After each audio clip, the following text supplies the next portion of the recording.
Hello, hello, hello, hello, hello. Hopefully I am live and everything is functioning correctly. I make no promises, but it looks like we are currently in the clear. Hi. I've been setting this up in the background.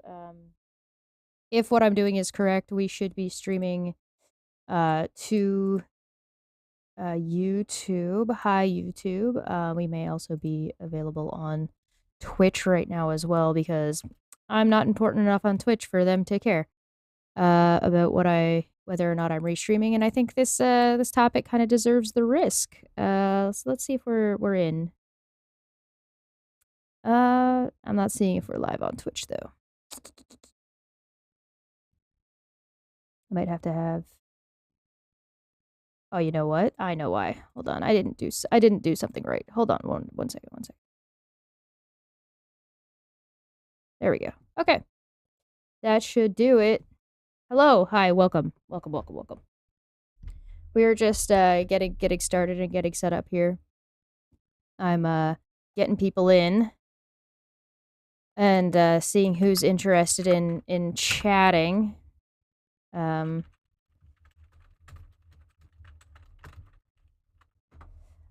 Making sure that we are good to go. Dapper was like, "Oh, when are you streaming?" My response is, "Now." This is probably going to be a long stream because I want to let a lot of different people have the opportunity to come in and come out. So if you are interested in joining to talk about this situation, please feel free to come on in and reach out to me and let me know. Let me just change. I need to edit the stream here real quick. D&D OGL. Category should be Dungeons and Dragons.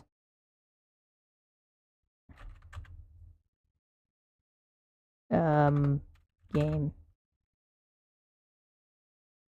Who's? Sorry, I'm just trying to. I don't know this nonsense. Yeah, that's fine. Get rid of this. Get rid of this. We're not doing art right now. We are doing.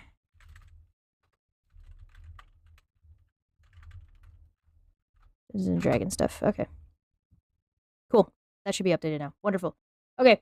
So there was a stream that was supposed to be happening today.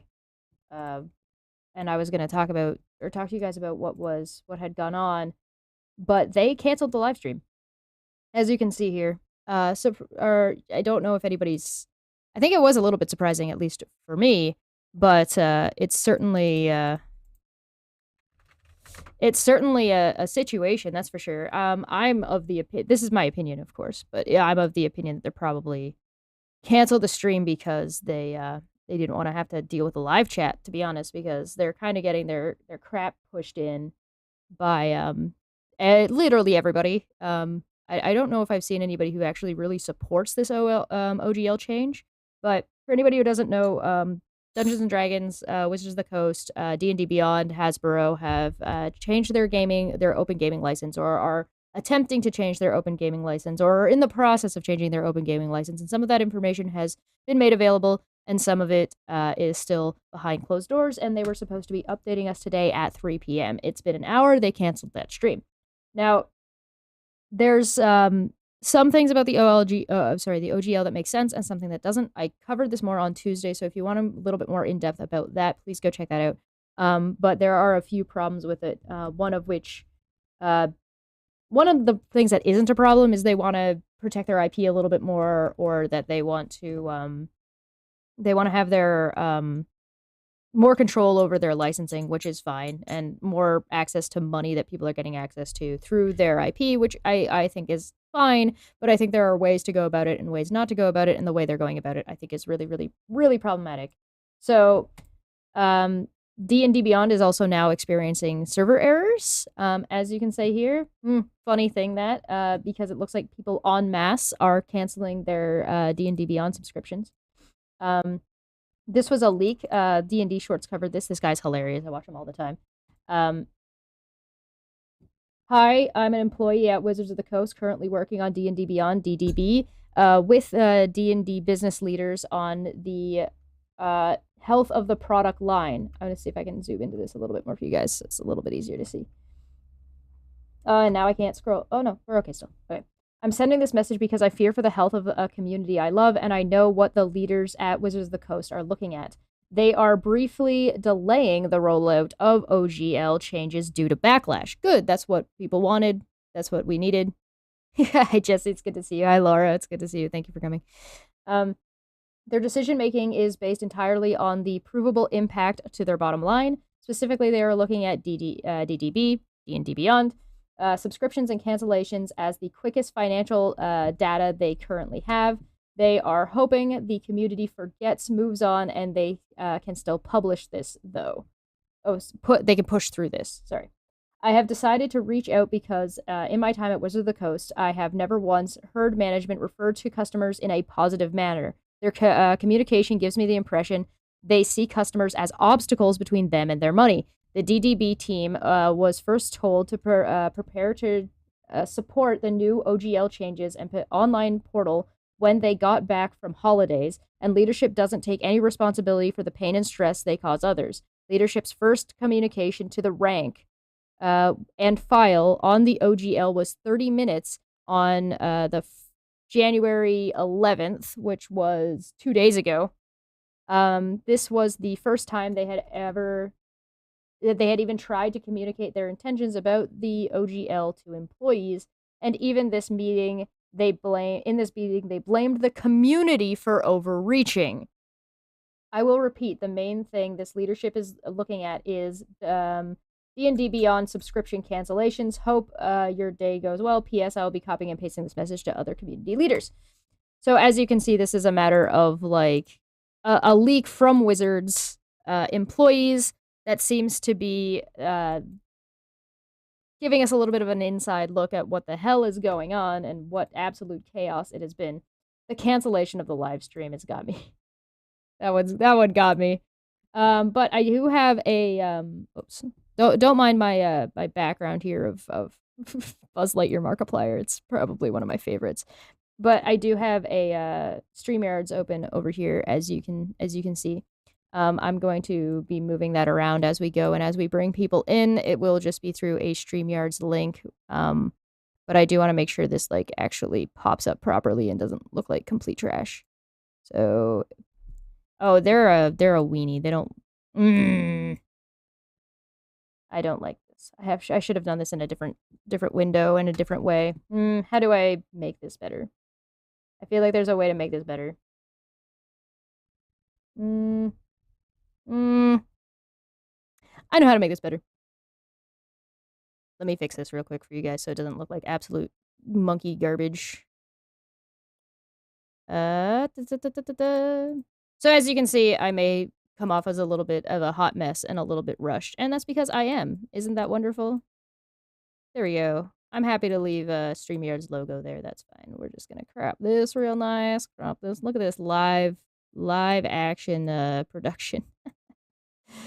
There we go. There, now it doesn't look like complete garbage. Woo, good job. Cool. So yeah, this is just me in the Discord in there by myself right now, and I'm sending links out as we go.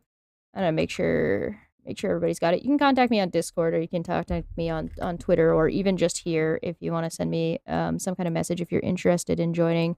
I'm also looking at a whole bunch of different stuff. And oh shit, I didn't send a message to Sam. Whoops. I really should have sent a message to Sam. My bad.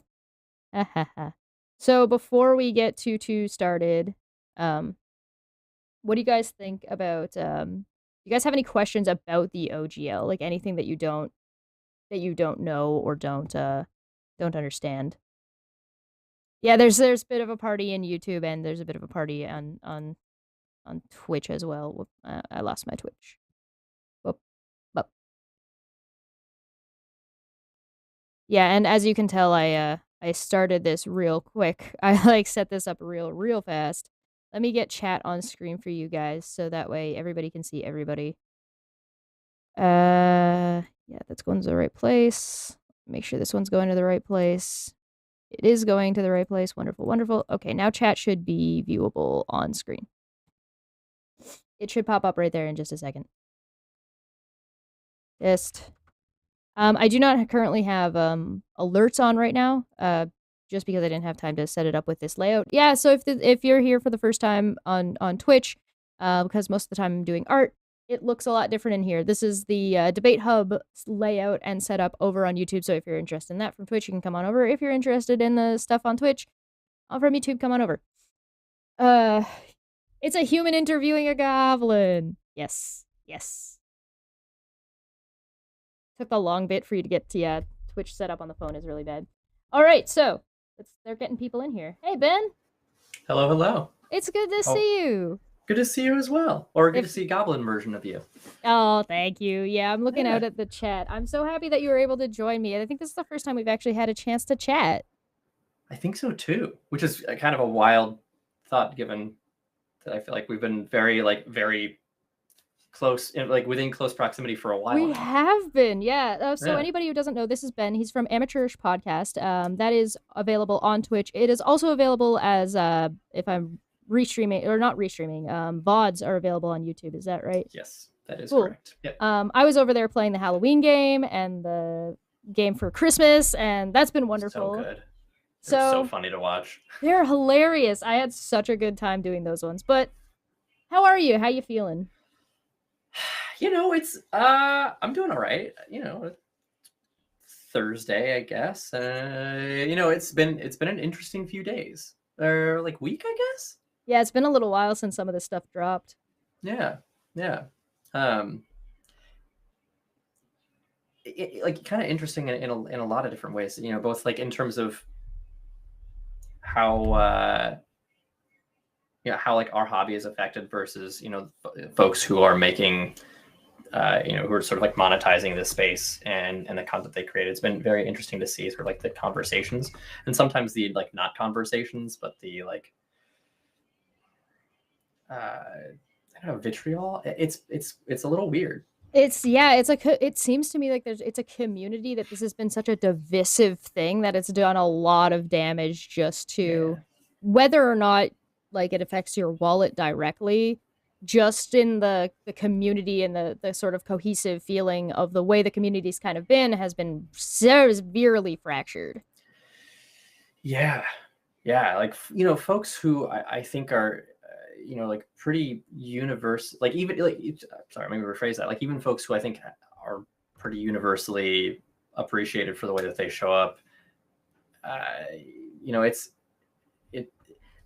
It has been very interesting to see how things are interpreted, how people are choosing to respond to things. And I think part of it is just the way that people interact on Twitter, where I think we all sort of assume the worst from everyone that we interact with. Yeah.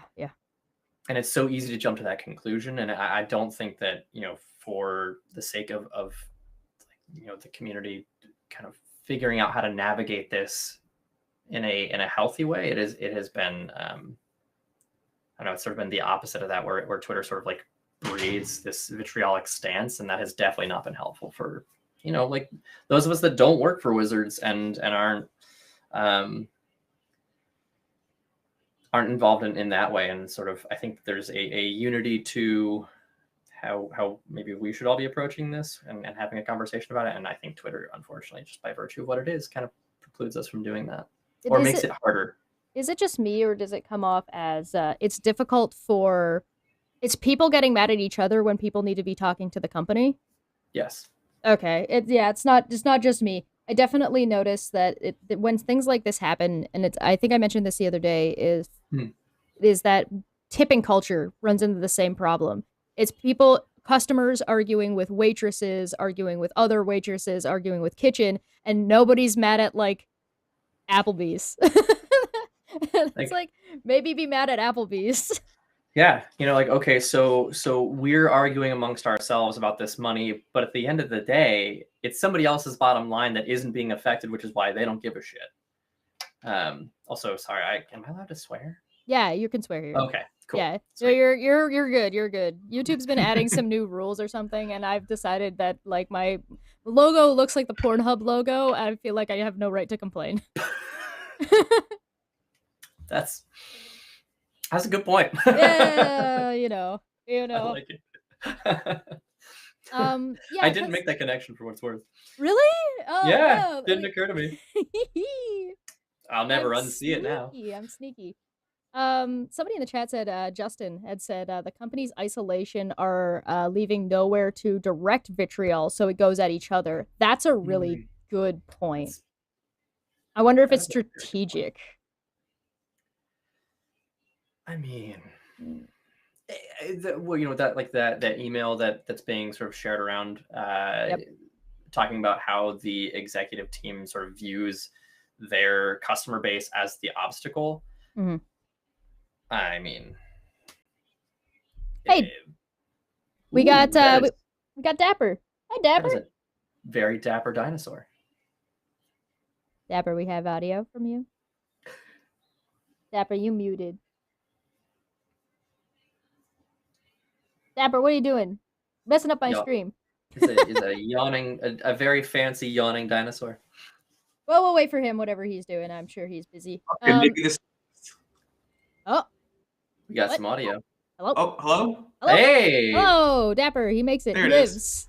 Yeah, sorry. Apparently, my computer decided that it would reset which microphone it was using, and for some reason, the default microphone is like my Oculus Rift headphone, which is not terribly close to me. Instead of the big fancy nice microphone that I use for virtually everything. Mm-hmm, mm-hmm, mm-hmm. That makes sense. Yeah, absolutely. Yeah, of course. Why wouldn't it? Yeah, exactly. So OGL. Yep. Yeah, Yeah, we're talking a little bit about watching the community kind of implode on itself because of Wizards' lack of direction or input, I guess. Well, interestingly, it's in one hand imploding, but on the other hand, I don't think I've ever seen the tabletop role playing game community like quite so unified in one. Like we all agree that this is absolutely one way, which is to say, in this case, horrible shit. But like, yeah, I don't think I've ever seen everyone in like the TTRPG space agree on anything quite as hard as they've agreed that, yeah, no, Wizards, you done fucked up. Yeah, I mean, I've seen, it's weird, right? Because I've seen like people agreeing and disagreeing at the same time. So everybody seems to be on board for the most part, majority wise, that Wizards done fucked up, at least with the way that they're going about doing this. However, people are saying that other people are trying to support D&D through this when they're not. So it's like, it's so bizarre. It's people are just, I think people are mad. I think Justin was absolutely correct. Everybody's mad at Wizards, doesn't have anywhere to point it at, so people are assuming others are saying things that are supportive of Wizards' decision when they're not actually saying that. Yeah. Well, I mean, I was going to say, it seems like what people are getting mad about is like the verbiage folks are using. Whereas if you try to suggest in any way, like anything other than what it feels like to be sort of a hardline stance. Not that I disagree with that, right? Like I think that the hardline stance that needs to be taken sort of by folks is like, this is wrong, period. Mm-hmm. And it seems like when folks are suggesting that you, I don't know, sort of save space for the other people who are sort of figuring this out and don't have enough information, or maybe are sort of in that middle ground of like, I don't really know what to do next. And it's like, hey, maybe don't come down hard on sort of the other affiliated folks. That is then being taken as some sort of support of Wizards, even though based on what I've seen and on my interpretation of what folks are saying, that is not the case. So it feels like we're all getting hung up on semantics, and that's what's causing this like clash, this internal clash. When I think we're all on the same page, which is like, Wizards, don't do this. There's no reason for it.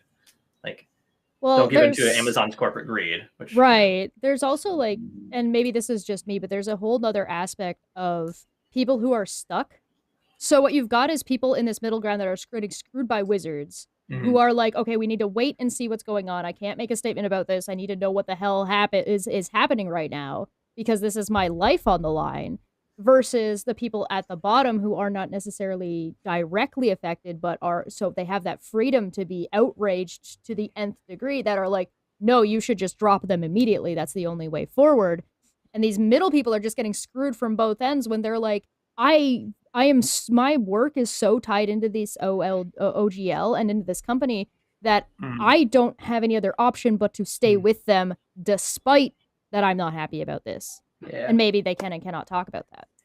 Yeah, like if you just spent the last 2 years working on your fancy new 5e compatible supplement and you're going to try and kickstart it or something, like what are you going to do? Right. What, just absorb additional cost? I guess. But the thing is, like, if... First, I actually don't think that the OGL 1.1 that was leaked is going to end up being enforceable in the long run. I'll get into that later, maybe, if that is something we want to discuss. But at least in the short run, you have people who might be thinking, okay, well, I could release this to Kickstarter, say, but then I have to give 20% of my revenue, if it's over a certain amount, to Wizards, not profit, mind you. So I could still take a loss on this, owe Wizards money, and what? Now they can publish my book if they want to? But on the other hand, let's say you don't go to Kickstarter. Okay, well, you might have just spent, years of your life working your butt off, possibly at like full-time levels for what? Nothing? Is it nothing? Because that's what it sounds like. I mean, it's nice to even put it as the last 2 years. It could be something along the lines of upwards of 5 to nearly a decade. Plus, if you look at things like Pathfinder, right? Yeah. Yeah. Well, and actually, Pathfinder, I think, is the thing that's going to be the test case for whether or not the OGL 1.1 can actually unauthorize the previous ones, because I think that Paizo is probably the only people with enough money that they're going to be the ones who can fight that. And here's why I think they actually are probably going to win.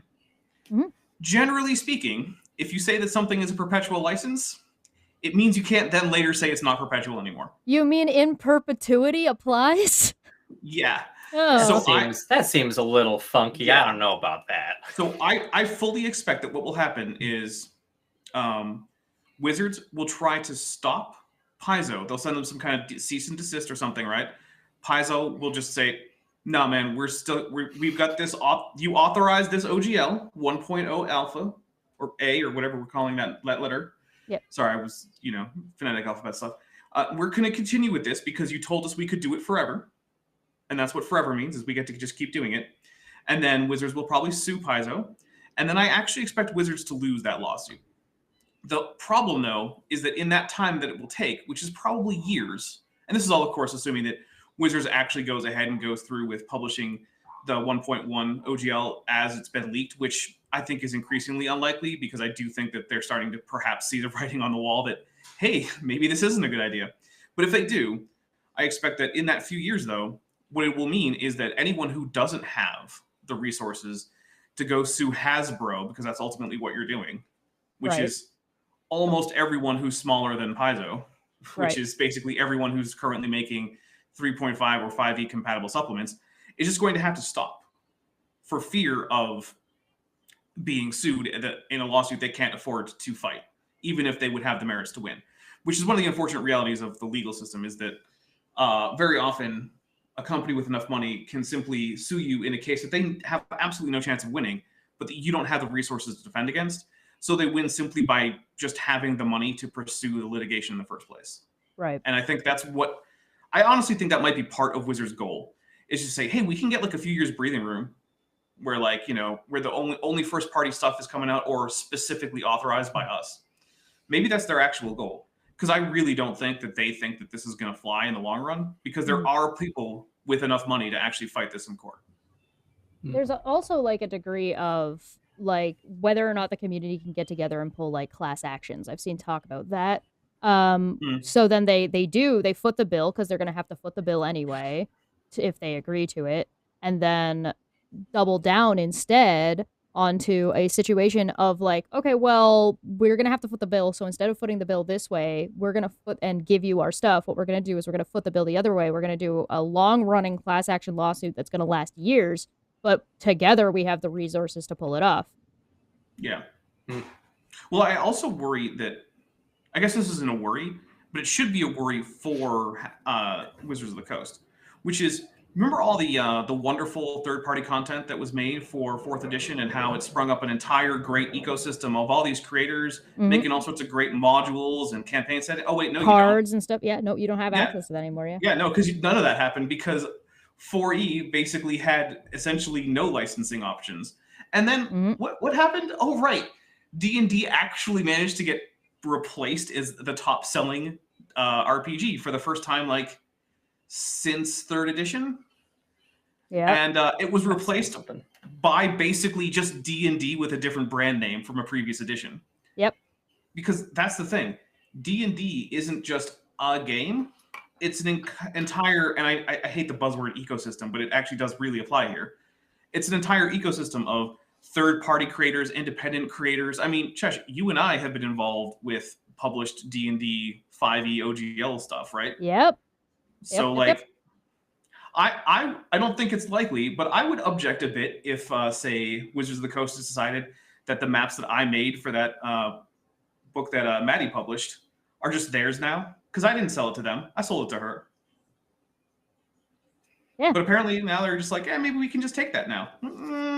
Yeah, there's a couple layers of problems with it. But on the other hand, if you want to talk about like whether or not, even if you do a class action lawsuit and that this is even successful, the trick is that during all that time that lawsuit is going on, nobody makes anything. Yeah. Well, that really is the thing. Unless you are so assured that you're going to win and that you can afford to fight an individual lawsuit in case Wizards sues you, Right. You basically just can't do anything. Because Wizards could sue you during that litigation. Absolutely. Especially since you're probably not the representative in the class action. Because the way the class actions, at least in the United States, generally work is you have a number of people who are the representatives of the class who are actually party to the suit in terms of like they're actually the ones picking lawyers who are then, coming up with legal strategies that those representatives can, have say over whether or not they think that's a good strategy or whatnot. Right. But then after, if the lawsuit goes in favor of the representatives, then anyone in the class can apply for relief based on the class action. But that still means that most people aren't going to actually just be the representatives of that class, right?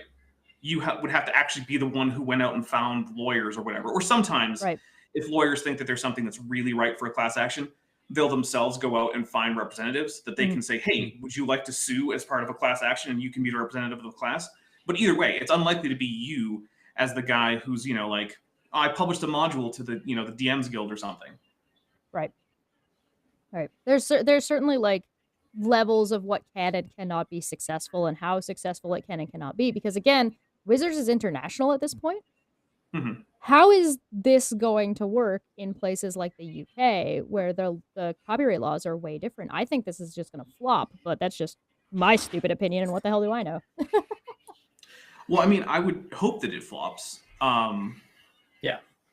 But yeah, I'm not even a lawyer in the United States, never mind in other countries. So like none of us are giving legal advice. If you hear legal advice from the people on the internet, do not take it. Please go. The only legal advice you should ever listen to from people on the internet is go get a lawyer. Yeah, go get a lawyer. Although actually, I've actually heard of a fair few lawyers who also are part of like, the tabletop community. Yeah. Who voiced opinions, and pretty much all of them come down with, I don't think this is actually a valid license that they can publish because of the wording of their previous licenses. So it does seem like the general consensus that I've seen from actual lawyers who have looked at this has been, yeah, this is not enforceable. However, you might not want to be the one who tests the waters there. Yeah, not enforceable, but that doesn't mean they can't cause you one hell of a headache in the process. Exactly. Like proving that. Yeah, absolutely. Yeah. Which actually is one of the reasons I would hope that there would be punitive damages if this in fact does go to court, because it deserves punitive damages. There should be something that says, hey, Wizards, not only is this unenforceable, you knew it was unenforceable. You shouldn't have done it. You were wrong to do it. So in addition to whatever economic damages we're awarding the class, which would probably be, publishers of OGL material, you also have to have some punitive damages, which maybe are also applied to, whatever the class members recover. But still, unfortunately, it's still going to be like, if you're in the class, like, what's your best bet? Like maybe $100? Yeah. And it Yeah. definitely covers, years worth of effort for sure. Well, and Right. especially if you're one of those in-between people. If you're one of the in-between people, if you're like a Wormwood Gaming, or you're like a dice maker, and like even like a really, really popular one, let's say, and you make meteorite dice that are worth like $100 per dice type thing, where you're spending $1,000 on a case for your Magic the Gathering cards. You're looking at like, it's great that you've got a successful business and you're able to make a certain amount of money. The OLG targets your revenue, not your profit. And so if you enter a class action lawsuit, you can't be producing that product for the amount of time that class action lawsuit is happening. So like, no matter what you pick, if you're the middle person, you're screwed, because the fan base who's pissed are going to be mad at you for not standing up to Wizards, and you're going to get bullied by Wizards. I will say that I don't think that dice makers are in trouble, because as far as I know, there's no intellectual property on polyhedra. Like, I don't think you can put a copyright or even any kind of intellectual property on just a solid polyhedron with numbers printed on it. So I do think that the dice makers are probably safe, because like D&D didn't invent any of the dice, right? Those all pre-existed Gary Gygax and the whole. Yeah, there's also like a thing. degree of, though, like, how is your marketing? Because if we're talking about legal, if your marketing is geared towards Dungeons and Dragons, then they Yeah. might be able to swing something against you. Yeah, that's true. You might have to change your marketing to just be like, general use role-playing dice, which, to be fair, everyone knows. And also, to be fair, like, lots of non-OGL products use that. Like, I just cracked open and finally read through some of my Call of Cthulhu from Chaosium starter kit, right? And it comes with dice, and they're not at all a OGL property. They were for a little while, actually. Like, I do still have the D20, like 3.5 OGL Call of Cthulhu core rulebook, but which is actually another nice thing that I think about. It's like a silver lining for this, because for the most part, this is just a giant shit show. But one of the nice things is, a lot of people who were just like, oh, well, I just play Dungeons and Dragons, are now like looking into, well, what other role-playing games are out there?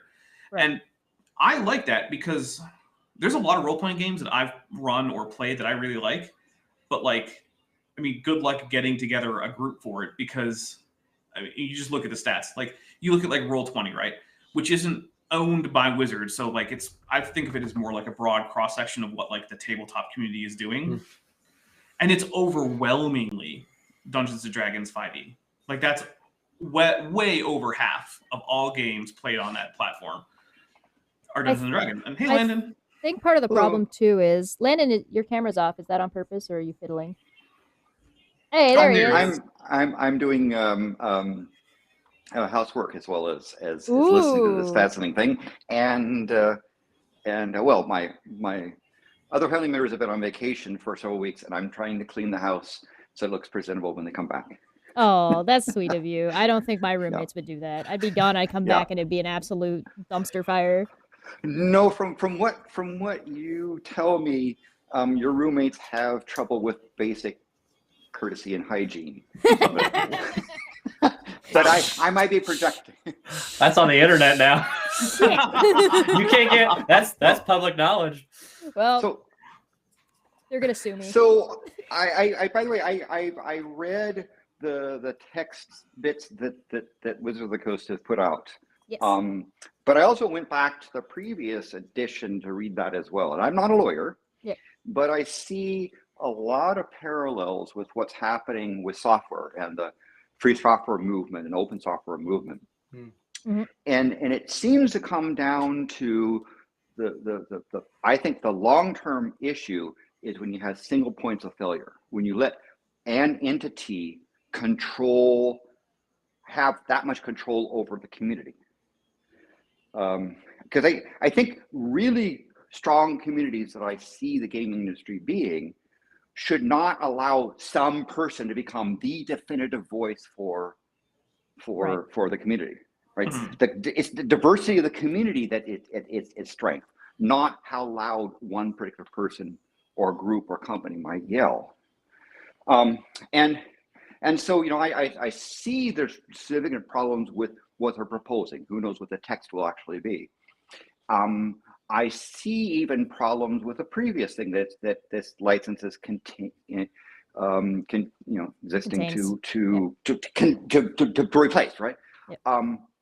And so the thing I think that the game community needs to, as members of the community, you need to think about is, well, how can we work around this in the long run, right? Because even if you manage to convince the Hasbro lawyers who want to return more value to the shareholders and are demanding that Wizards of the Coast generate more revenue and get more predictable market share, which is what I think they're doing.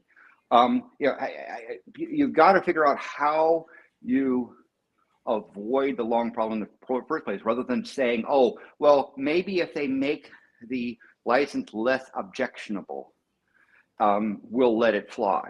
I don't think that is solving. I think the very fact that Wizard of the Coast has a license that people have to care about, that's the problem. That's fair. Yeah. And in free software, back, I should mention, I'm not exactly outside the community, but I'm not active part of it inside the community. My gaming was something, and D&D was something that was, attracted nerds and scientists and so forth. And you'd be surprised at the number of people who are in those circles that enjoy the improv and the socialization that the game thing. And then my start came from mimeographed copies of first edition, and I bought the second edition books because I wanted to honor the people who made the artwork and made the effort to compile that stuff into a consolidated work, right? The anthology is what I was buying that for. But I didn't. But I also believed at a time that nothing of those books were not gospel. It is what the dungeon master and their players wanted to do, not to say, the books. And so I didn't even want to give Gary Gygax and that D&D book the authority to control my enjoyment of a game.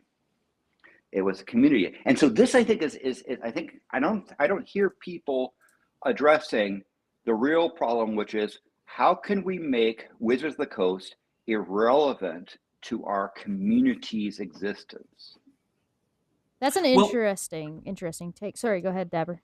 Oh, I was just going to say that I actually have seen a few people who are working on options for that. So I know of at least a few projects that are attempting to create a completely open source RPG system that is like setting neutral, so that you can basically like a GURPS, but actually open source, because GURPS is not open source, which I think is actually one of the reasons why it doesn't get a whole lot of use. I mean, I've played it; it's fine. It's a perfectly functional RPG system, but I think that actually having a option that is truly open source, that just exists as part of like the Creative Commons, that can't actually be claimed by anyone, but that anyone can then go and do what they want with, is probably ultimately what would probably be best for the RPG space. In fact, maybe even having several of those so that you can pick and choose whichever one fits your style best. Now, the problem then, though, is that one of the reasons that I think tabletop role-playing has become as mainstream and as popular as it has been, which I actually like. I like the fact that it's actually now fairly easy to just get a group together to do tabletop role-play stuff, whereas I remember as a kid, it was virtually impossible, right? Like to find 4 or 5 other people who want to do the same thing that no one has ever heard of. Like, come on. But I think that part of that is because there has been a default option. And so I wonder how long it will take to get a new default option if the new default option becomes one of these open source projects. Because ultimately, I think without the default option, it's going to be hard for people to have an entryway, just like it was before Dungeons & Dragons became so mainstream, right? Because people they might have an entry through D&D, but they might also have I know people whose first intro to role-playing games was like the D6 Star Wars system, or the Chaosium Call of Cthulhu, or various others. I think I know at least one person whose intro to tabletop role-playing games was Paranoia, which is an interesting intro. Oh yeah, Paranoia. Yeah. So I have a question for you guys, and you can kind of tell me what you think about it. And we'll start with Ben. Do you guys think that maybe Wizards is overreaching, or it feels like they're overreaching? They got big in a space. They got really, really popular because of third-party creators, but they're like, no, we made this. community is ours. We made this community. Yeah, I do think there is a bit of that, right? Like, I think, you know, you have shows like Critical Role, you have Dimension 20, and I think the impression that I get is that it is a very much this idea of like, oh, their success is our success. When in fact, you know, in a lot of cases, especially, you know, I think of like Dimension 20 and how they will take pieces of other systems and add it into their games. And it's like, not only is it not your success, it is truly it is their success. And it's almost despite what Wizards does, right? Like, you know, you can have these rule sets, whatever else, but like people are having fun with these things and incorporating other things because regardless, the game system that you made isn't perfect. And to assume that it is, and that all the success that all these shows are having is as a result of your perfect game system is just, I mean, it's like ridiculously naive and arrogant at the same time. And it's like, I mean, I think really, you know, ultimately what it comes down to is like falling into the pitfalls of corporate greed when what makes your game is the community and alienating that community because of your bottom line. Excellent points. Yeah, there's a big old PR problem with all of this. I imagine that have you guys ever seen like a picture of a sleeping baby owl where they're just face down in the dirt? I'm imagining like their entire PR team is just that, but everything around them is on fire. My heart goes out to the social media managers. Like, hey, I also think it's important that like we acknowledge, like we understand that it's not your fault, right? Like you are the person who has to interact with us, and there are people who are very angry, very reasonably. I want to let you guys answer. So, but I have a couple extra thoughts, so if we can come back afterwards. Go ahead. No, go. Okay, it's an open panel. Go talk. Yeah, all right, fair enough. All right. You know, I think that the big thing that people forget about is that, or at least, you know, by people I do mean Wizards in this case. I don't mean the community.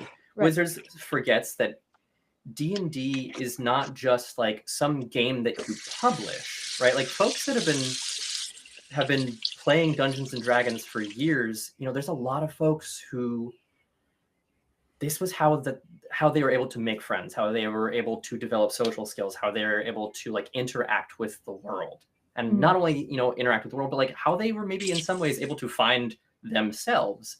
And so to just kind of sweepingly corporatize all of that and be like, yeah, it all belongs to us now, is like, it's not just that you are corporatizing the game, you are for a lot of people, corporatizing like parts of who they are fundamentally.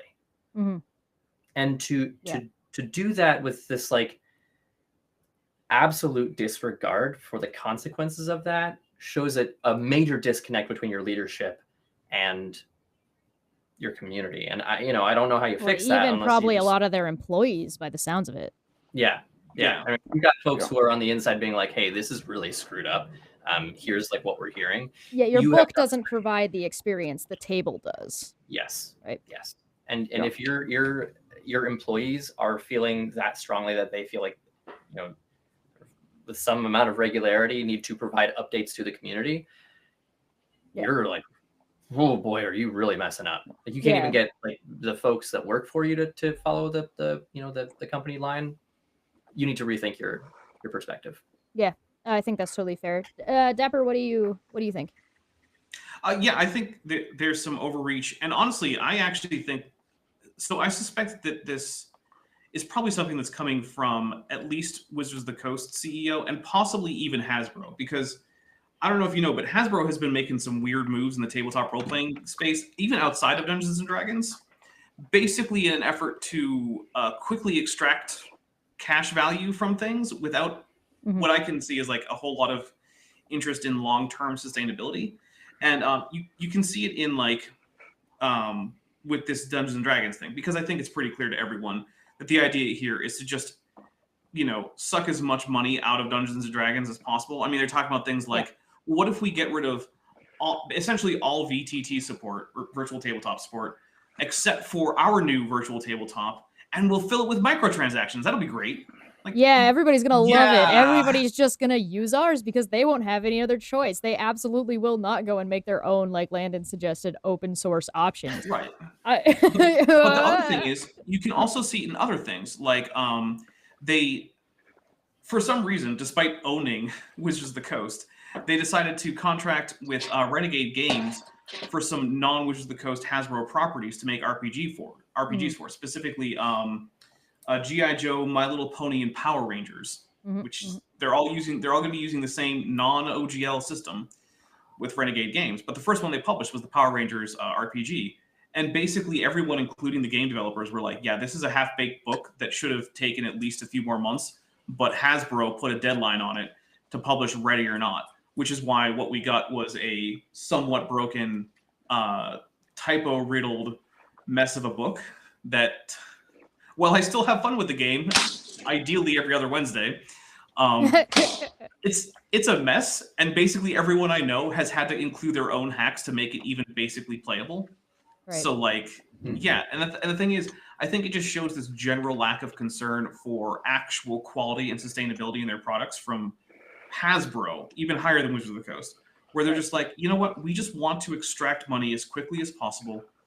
You can even see it with some of their, like, legacy toy lines, where, like, they are hammering hard on literally nothing but 90s nostalgia for their, like, legacy toy lines for some of their older properties, like Power Rangers and Transformers. Yep. Whereas, like, if you wanted to be sustainable, you could do things like, you know, show some support for later years of those franchises, or maybe do some quality control, because I can't tell you how many people I've seen with their new Hasbro action figures that have things like the wrong boots or the wrong face just bolted on there. Like, oh, hey, you bought, like, a bridge from Power Rangers SPD, and it happens to have, like, Mighty Morphin Power Ranger boots and, like, a Tommy Oliver head. That's fun. That's not what you paid for. Yeah. So, Bran, hi, welcome. Hello. You joined us. Hi. Thanks for having me, guys. Yeah. What are your fresh voice? What are your thoughts about what's going on right now? Well, or also introduce yourself and tell people where they can find you and all that good stuff. Hi, I'm Bran. You can find me all over the place on Twitch under World Tree Quests. You can find me on TikTok under Son of Asgard. Most places it's under Son of Asgard. You can find me generally under that pretty much anywhere. How do I feel about it? Well, how I would put it colloquially, in case you can't tell, I'm Scottish. And how we would say is... Yay! Congratulations, by the way. It's fucking shite. That's exactly how it is. Yep. Fair. Hard to disagree. From the point of view of somebody who this is something that I've been looking at for a while now. Obviously, I've used things like D&D Beyond and such for running my games and for creative content. Like, you know, I do a lot of homebrewing and such. I homebrew my own world, magic items, subclasses, races, the whole shebang. Yeah. And my stuff, I'm in the middle of compiling that into a module, something that I would, you know, as a third party sell, you know, for people that wanted to play in my little homebrewed world. And I put pretty much all my driving force into this. You know, I left my job. I put out a lot on hold to put into this. And what this has essentially done is halted it. If you picture it like, you know, with all the backing I had on it, all the drive I had for it, I was the unstoppable object. I was the unstoppable force. This is the immovable object. Right.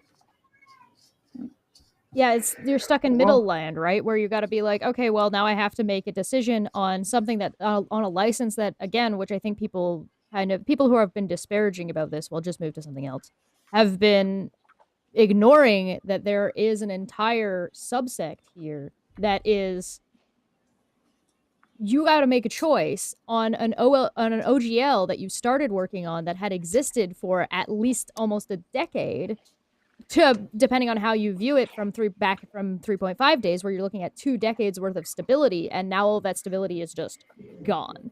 And even with Yeah. the new OGL, the way it's being presented, there isn't really any stability built into it.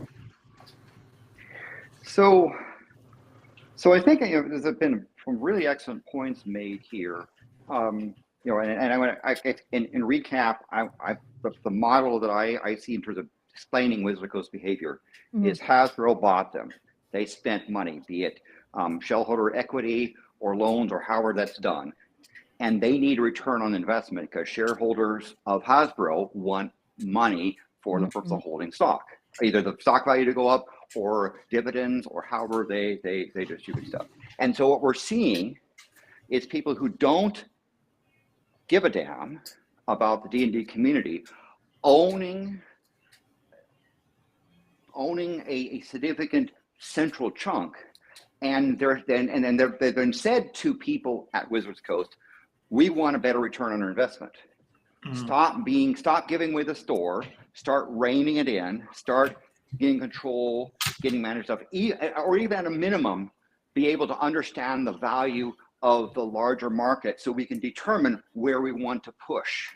Either because what they'll do is they'll say, Chesh, we own this art because it's like our art, bad Chesh, or they'll try to create something saying, no, all you people that are playing it this way, this is the official way now. Right.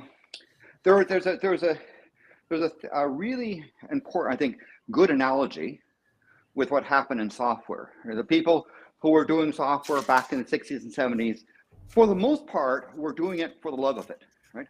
And people like me made a lot of money giving away software. We didn't sell it, we gave it away. And how do we make money? Because people wanted us to improve it. People wanted to help them with it. People wanted, we paid for support, paid for documentation. And so if you're in the product, D&D product space, your value to the community is what you produce. The quality of your work, the support of your work, the effort you put in, and that's how you can get related, even if you give it away. But there are corporate models that don't like that. We ran up against several corporations, and let me use example of one of them, Microsoft. Yep. And Bill Gates, who is a legal convicted monopolist, who wanted to essentially say, this software is ours. They wanted to actually even claim, and this is I predict this is happening in D&D, where you think fundamentally, how could they own a D20 crit roll on a regular thing? How could they own that? That's been there for a while. It doesn't matter. It doesn't matter that you have a valid case. You can bring invalid cases to court and force someone to sell. Even the bringing the case forward and losing gives them some advantage. So the failure is I think in the fact that Wizard of the Coast has a license that people care about in the first place. Right. It's not the modification, because guess what? If they go and soften it, it'll be the next one, the next one, the next one, because the people who want return on investment are going to want to have more and more control over what you do, and they don't care. Power creep. Yep. They don't care, and so yes, there probably are Wizards of the Coast people, employees who are sick on it. But guess what? And I hate to say this, but guess what? The answer, I think, for some of those is to consider resigning from Wizards of the Coast. Oh yeah. And so with Microsoft, the open source community came about. We had certain people who came prominence and produced like the Free Software Foundation, and produced the things called copyleft, which was essentially the kind of the opposite of copyright, and the GPL and some of these things. Now here's a point that's important, because the Free Software Foundation ran into problems because some of those people who were leading that themselves became problems. Right. So the failure, and this is, I think, it's the failure of the D&D community, is you actually have to care what Wizard of the Coast says. When in fact the fundamentals of D&D is, here's some common things, let's play it. Now I recognize it's not easy to sit there and say, okay, let's just pretend we'll build our own system, because the question is who and what, and the commonality is a big problem. I recognize that.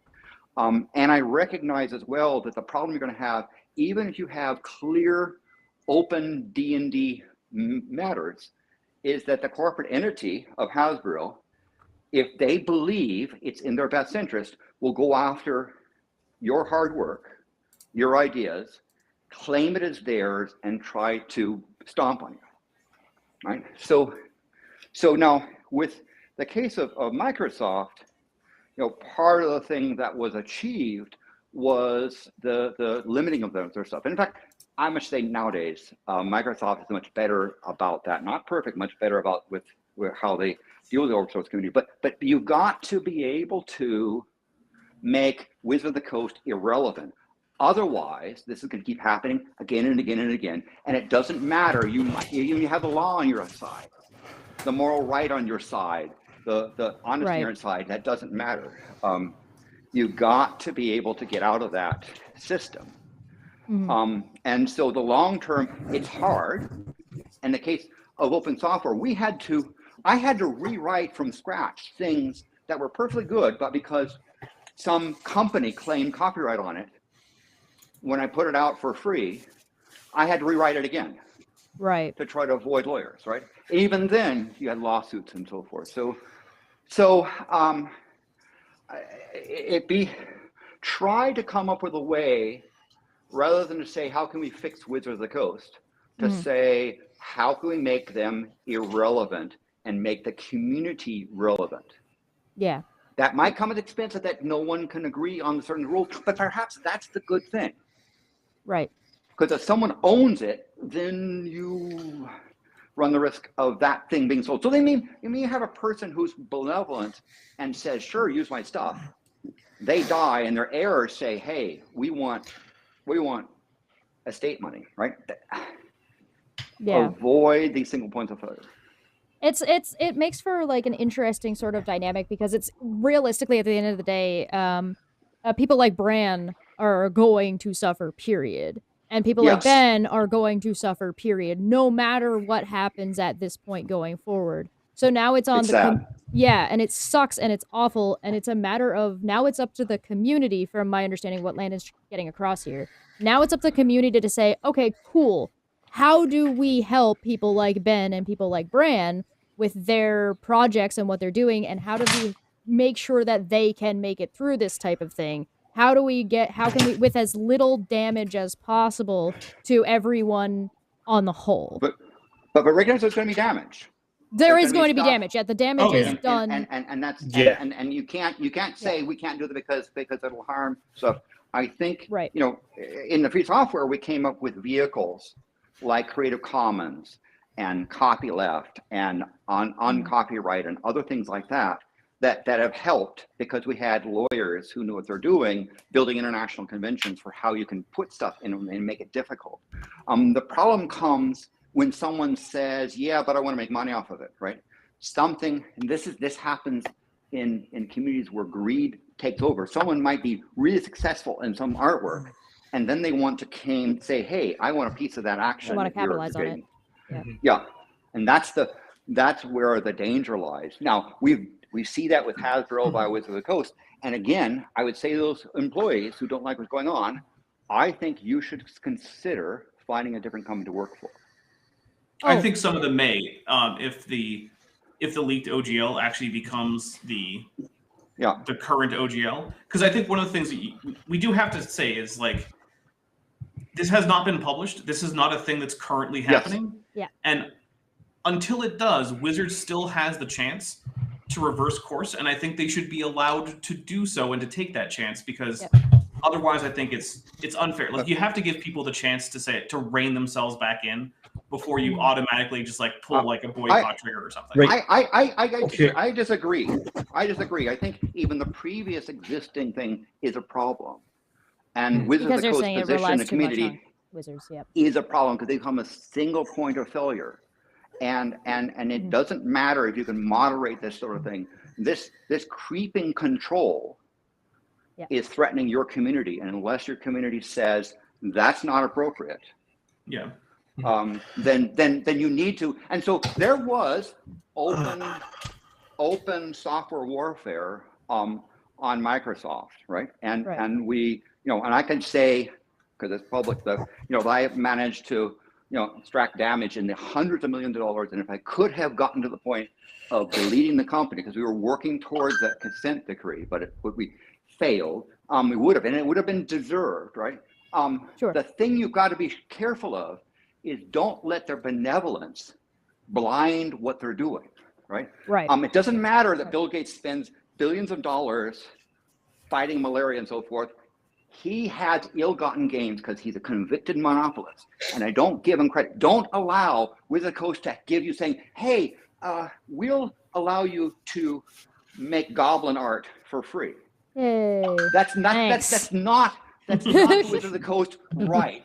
Right. They can't give that to you. You as a creative person can do that. So be careful that you don't sit there and think, oh, they modify off and therefore it's good. Again, it is any one person or entity becomes a single point of failure, it's going to eventually fail and you're going to suffer from it.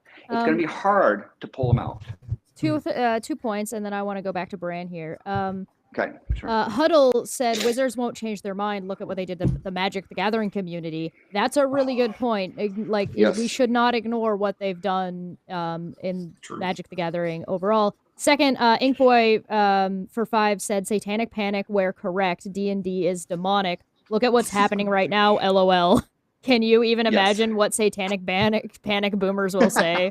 Very funny, very funny. We do also have Feline, and I want to get to Feline, but I want to get Bran and Ben in here first, and then we'll go to Feline, because Feline's got a whole nother set of stuff to go on about. So, Bran, go ahead. So it was just well they were on the point about talking about like the previous OGL, OGL 1.0.8, I believe it's called. Yeah. And yeah, I do agree with it. I believe it was Landon that was speaking there. I do believe it is problematic. It's got some problems in it. It's got some things in there, but what we're looking at right now, as we would say, we're looking at somebody trying to take a shite, cover it in glitter, and pass half as ice cream. That's what they're trying to do it is right now.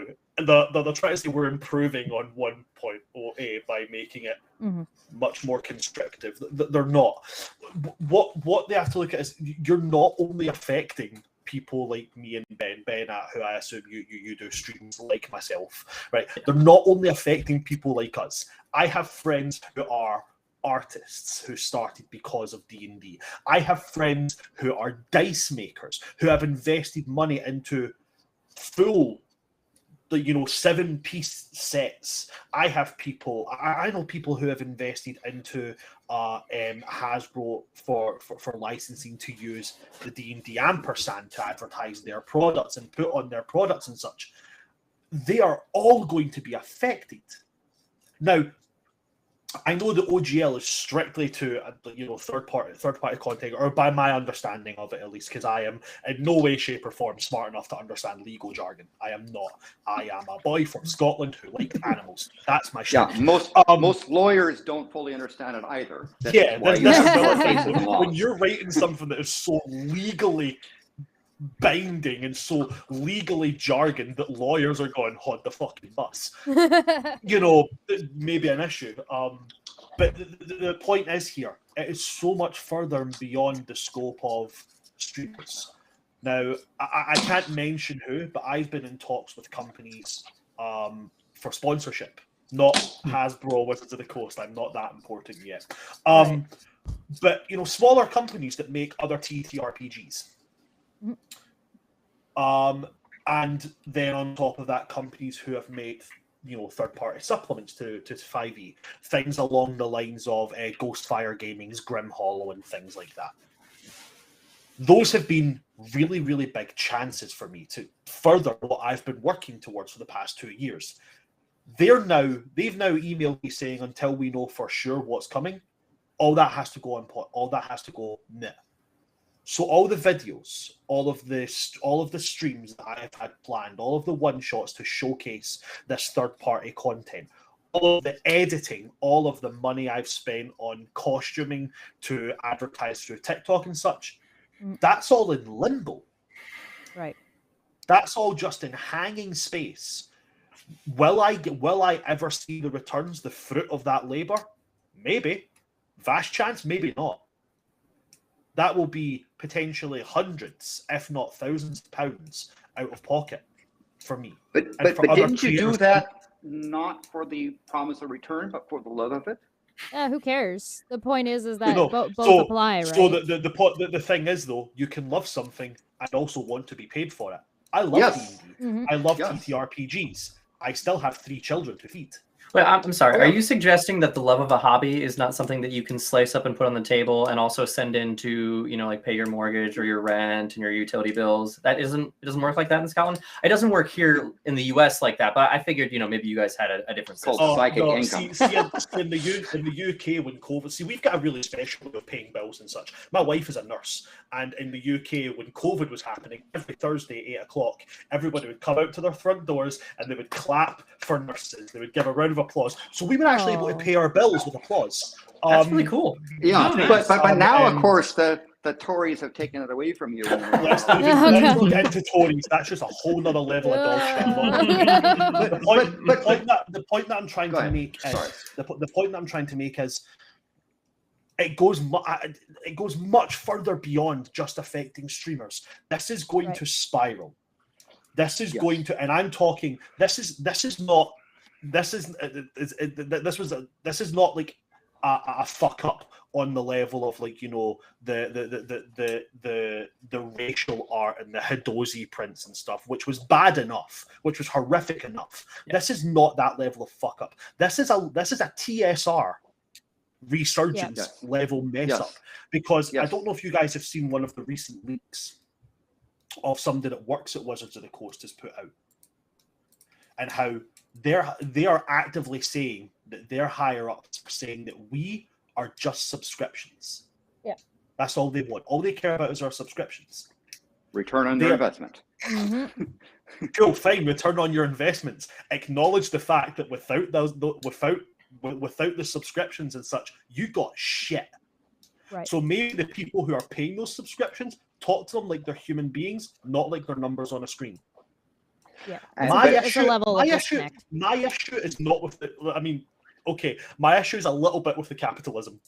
Like, cool, but as far as I'm concerned, if they wanted to up the price of their book to £120 a book, that's their right to do that. Go do it. Right? Okay, go do it. Respect the community while you do it. Okay, but I'm not paying 120 quid for RPG. No, of course I'm not. Yeah. I'd be on 4 shared all over the bitch on that one. That tells you exactly how much they're actually worth, though, and how they're overreaching with this OGL. With people are not willing to spend that much money on the book and would rather just go buy something else, because again, like Ben was saying, he's 100% right about this. The book is not the experience. The table is the experience. The book is just an avenue, and you can get that avenue from anywhere. And I think Landon is right. Why should Wizards of the Coast have a monopoly about that vehicle? Why can't other people just have vehicles around that? Sorry, go ahead. There are so many better companies, so many better games out there that are grossly overshadowed by Wizards of the Coast. I believe, personally, I love D&D. I played through Advanced D&D, 2nd edition, 3rd edition, 3.5, sadly 4th, 5th edition. I played through them all. This has been 18 years of my life. I mean, I'm 30 years old. I've been playing since I was 12. 18 years is not a small piece of your life.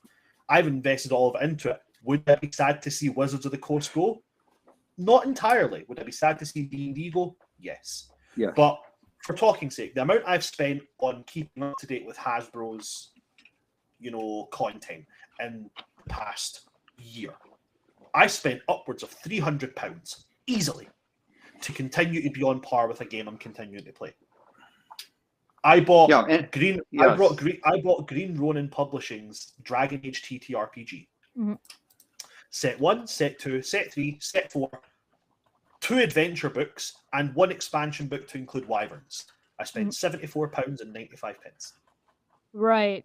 Whereas, like, that's one everything book. I need for the game. Yeah.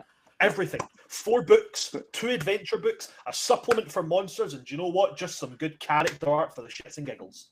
Yeah. £74.95. But be very careful of of the notion of, well, it's standard, everyone does it, right? That's one of the problems the community is going to face is people say, yes, but Wizard of the Coast is kind of de facto standard and everyone does it. This is what happened in software when people said, well, everyone uses Windows, everyone uses Office, that sort of thing. And the answer is no, you don't. But what the companies will do, like Wizard of the Coast, is they will, and I'll use the word bribe, convention people, gaming convention stuff. They'll give them all by giving all kinds of free stuff and say, hey, use our stuff. We even license you to use our stuff to try to infect the community with do it Wizard of the Coast way. Yeah, remember what we saw? Would you remember what everybody saw when Wizards announced this and when it started to gain some traction and people started speaking out about it? All those big creators got their boxes for Dragonlance. They all got their Dragonlance boxes. They all got like their fancy new thing that was absolutely the Dungeon Master screen that was ripped off of somebody else. Yeah. Oh. Wow. And it doesn't matter if it is flawed, rush through marketing and a poor job. They're going to try to make it the standard and make it very difficult for you to do your own thing. They're going to try to control what you're doing and influence your efforts, and they don't care. Right. You really have got to sit there and say, this is the final straw. Wizard of the Coast needs to become irrelevant to the D&D community for the D&D community to survive this, because otherwise you'll get the situation just like in corporate land, where they would give bribes. Some people would openly bribe purchasing people to say, we'll give you a big discount and we'll give you a bunch of free stuff. And it becomes all of a sudden the de facto standard. You're going to find conventions and other people that will succumb to the stuff. You'll find people who, the other side is, don't think that the level money is solving it. And you say, well, I don't make 750,000 a year, so I don't have to worry about it. Or I don't make 50,000 a year, I have to worry about it. No, you have to worry about it. Right. And I think the only way the community can fix this problem long term is to make Wizards of the Coast irrelevant. How you do that is difficult. There's going to be a lot of hurt feelings, a lot of wasted effort to do that, but otherwise, you're just going to become essentially a pawn in their game, and they don't care. Right. I can guarantee you, they don't care how much effort you put into it. No. Remember, you don't have to have a valid case to go to court. In fact, court case doesn't decide what's right or what's fair. It comes to a conclusion. And if you're up against, a multi-billion-dollar thing, and you're a small fry, you're likely going to lose legally. Right. And if not, they just bribe members of parliament to give them additional edge to make them change the law. Yeah. Yeah. Yeah. You do a Disney style, right? If you don't like what's happening. Yeah. So I think really, and again, I went back to the current license stuff and said, I have problems with this. Right. I wouldn't agree to the current thing, let alone the thing going forward. And that's the problem. The fact that they even have a license you care about is the problem. So focus on that. Stop caring and make your shit. And if you want to make money on it, then I think the community should support you in whatever way is viable for you to do that. There are people that make stuff that it's not like the God of War stuff, or go to a gaming convention and see how many booths are set up that are all made fan art that they don't have a license to make that shit. There's so much fan art that exists and people make money off of it. So it's one of those things where it's like, maybe the answer is to just stop giving two shits about Wizard and make your stuff anyway. And maybe Ben and Bran see a return on their investments by being just throwing the middle finger up to Wizards and being like, I'm just going to do this my own way. But, are you going to sue everybody? Good fucking luck. But I don't care if you win. Because they can, in looking for profits, pick off the people that are most ripe for picking. Right. And you'll lose on that. So to say, well, we'll just pretend like they don't have a license. Well, it's like as in navigate around them and don't give two shits about whatever it is that they're doing, right? Because that takes away from their profit. It lets you still make your stuff. It lets you get a return on your investment and removes that overhang, that sword, the Damascus sword hanging over you? Damocles. Damocles, Sword of thank you. Damocles. Thank you. I'm stupid. Ben, but- I want to ask you real quick. Landon, I'm Go going to ahead. let you finish. We're going to get Ben real quick, and then I really want to get Feline in, because Feline has some legal jargon to throw at us. Like the open source community basically took a closed source and said, no, I don't care how good it is, how common it is, I'm not going to use it. Like, for example, we don't allow Microsoft products on my network or in my house. Right. For that reason. I think you're going to have to get to the stage where you say, I'm sorry, this game is being run by Wizard of the Coast thing. Even if they gave you a free license to it, I'm not playing. Keep the books you already have, use them to your discretion, and then just tweak whatever you're putting out. And don't buy the new ones. Right, right. But yeah, I gotta go take some of those books off of my Amazon wish list. I understand it's gonna hurt, and you'll have the setbacks, but I think you've got to get to the stage where you say, I'm sorry, I'm not interested in going into this gaming convention because it's just a Wizard of the Coast marketing ploy. Chill. Yeah. I'm sorry, I'm not going to play in your table game because you're doing it by Wizard of the Coast rules, and I don't like what they're doing to the community. That's what you end up having to start to do, in my opinion. Okay, I'll shut up. Ben, what do you got? I mean, we just kicked off our first actual campaign, which is, I'm the system that I am the most familiar with because I started playing TTRPGs later in life. I picked it up for the first time when I was 24, 25. It's 5th edition, and I mean, that's a conversation that we've been having internally over the last few days. Is what do we do? Do we just scrap it? Do we switch to a new system? Do we kind of ride this out and see what happens with the license? Where are we? And so of course, I have the option to cancel my D&D Beyond subscription. I was like, fuck yeah, absolutely. I gave them the annual thing, so it kind of sucks that it's not an immediate thing. But it's okay, well, it gives us some time now that I've canceled it. I still have access for a few more months to figure out what it is that we're going to do, while also it's okay, we have the material. If we need to, pull things out now and change them to essentially no longer be 5th edition and make it something that is, essentially in a lot of ways kind of what Landon's talking about, right? An open source community driven version of it. And if that community is, just AP, and it's because it's the system that we use, right? Sure. But it puts us in a tricky spot because we have art. But I would encourage you to advertise that you've canceled.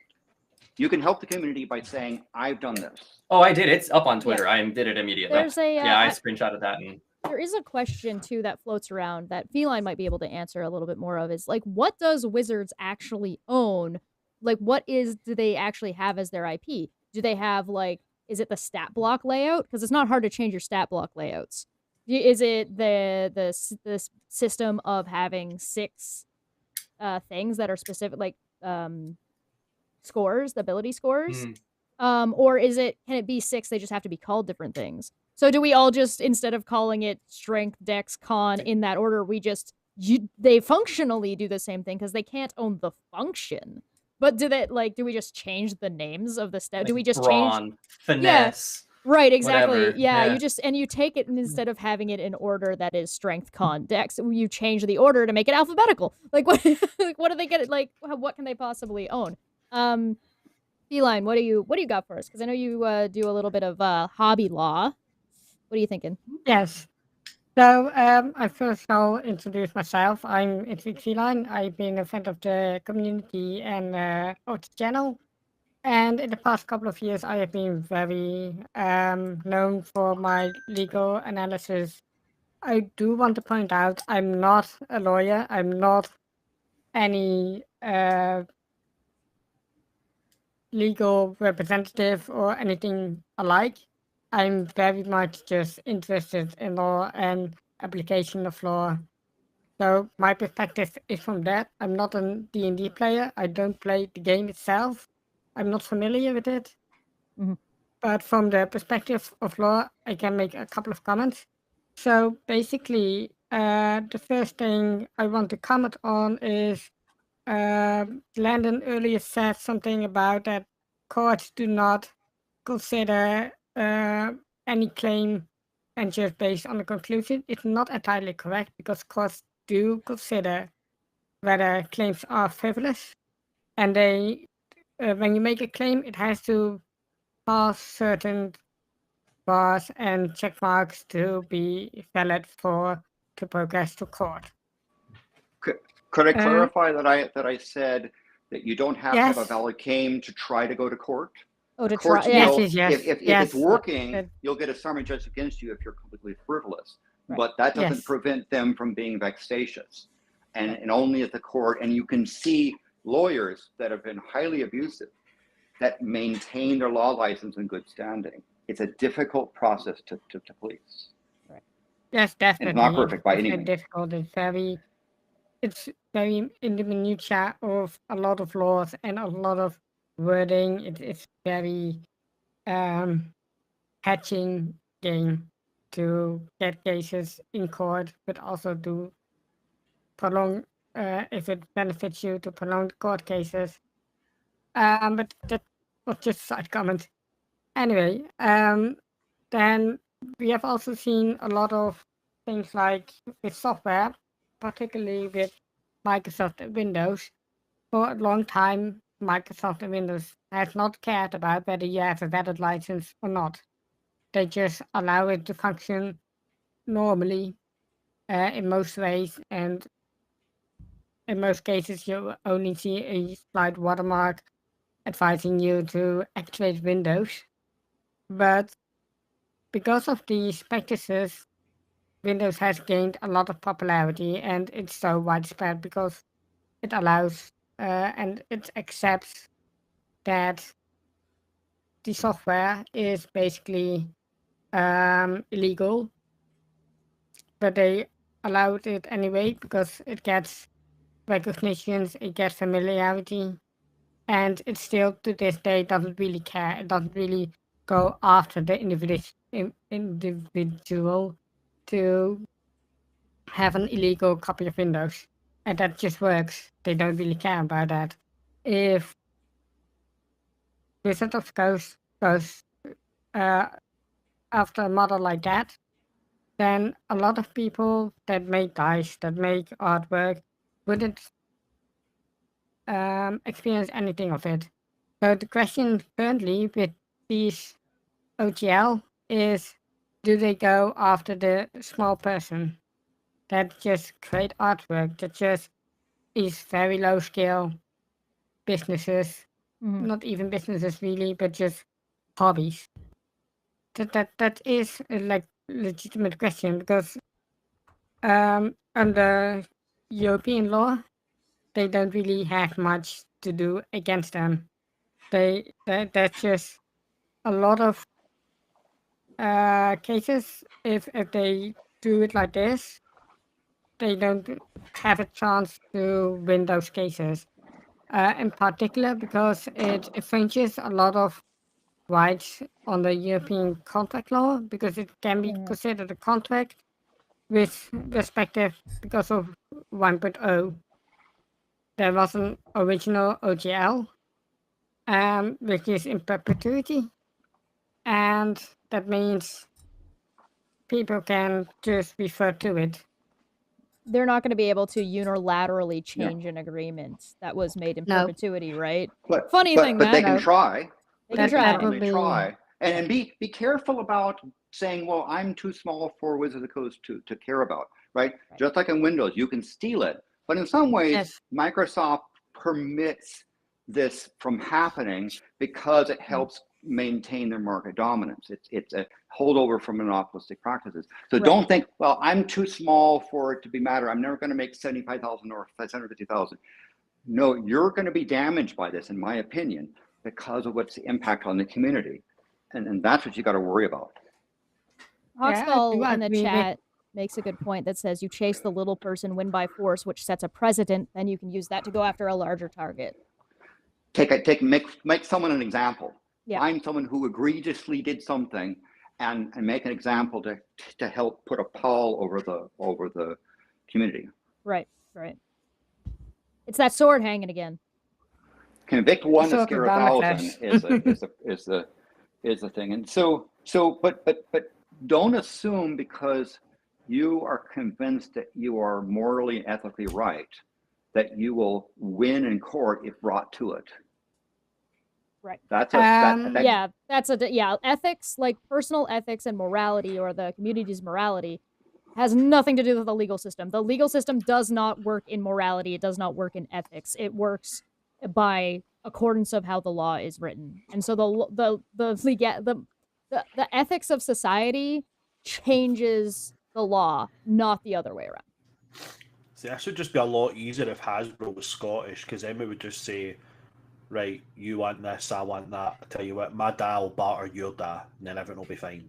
But then the English would come in and just steamroll over it and make it irrelevant. So, all right, I'm gonna have to ask somebody to Just kidding. volunteer to take off, so I can bring one other person back, one other in.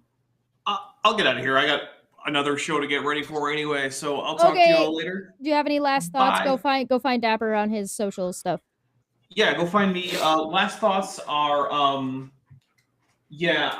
I'm pretty glad I already don't have any Wizards of the Coast books on my wish list, but I do have some stuff from Modifius Games as well as Chaosium. So if you're inclined to go get me stuff from my wish list, don't worry, none of the stuff on there is Wizards of the Coast anymore. So yay! That's all right. Thanks, Dapper. Get on out of here. Bye. All right. Okay. by the way, I don't encourage people to steal Wizards of the Coast intellectual property. Just like I don't encourage people to steal Windows. The ethics Because of that's part of the piracy problem. is You're perpetuating the problem when you make value in it. How do you feel Even about if you Bay steal it. Windows? Sorry. Don't steal. I'll Steal steal it. myself out. But Yeah, ooh. Don't I you don't know, come to man. my bay window? I love it. Depending on where you live in Scotland, it's a genuine threat to say you're going to steal someone's windows. Oh no! Hi Abby, it's good to see you. Welcome. You want to tell people who you are and Hi, what you got? Abby. Hi, I'm Abby. I'm Witty X Witch. The OGL is stupid thingy-majig. And like, Yeah, And just- represent. while we're being perfectly clear, Oh, the bye, revoking Landon. of the OGL is the stupid part. Yes. So I don't know how much of the stream that you were able to catch because I know you were busy there, Abby. But we were talking about this license agreement and some of the leaks that have come out. Mm-hmm. Following that, whoops, sorry, I made you guys go away. Following that, what are your thoughts thus far, or what we've talked about so far? So I came in like right before Dino jumped off. Yep. So not to like repeat anything that may have already been said, but it's how to put diplomatically. Foolishness. Don't be diplomatic. Be honest. It's Yeah. shit. I mean, say, it Brand was is. over here like dropping just F-bombs left, right, and I'm center, and it was all surprised- right on the money. I'm not so gonna I'm lie. Scottish. it was I'm beautiful. surprised that I have not heard the word cunt drop yet. I'm not gonna lie. Ah, I'm I surprised. wasn't that- Fair sure. enough. There's a lot of Americans in here. I was trying to ease them in before I Oh, started. listen, don't worry. Don't Yeah, cherry, don't we're all sugarcoat it. chill. Take your own advice. Just say how Right. you feel. Okay, Hasbro, stop being a cunt. There you go. Right. All right. What do you got, Abby?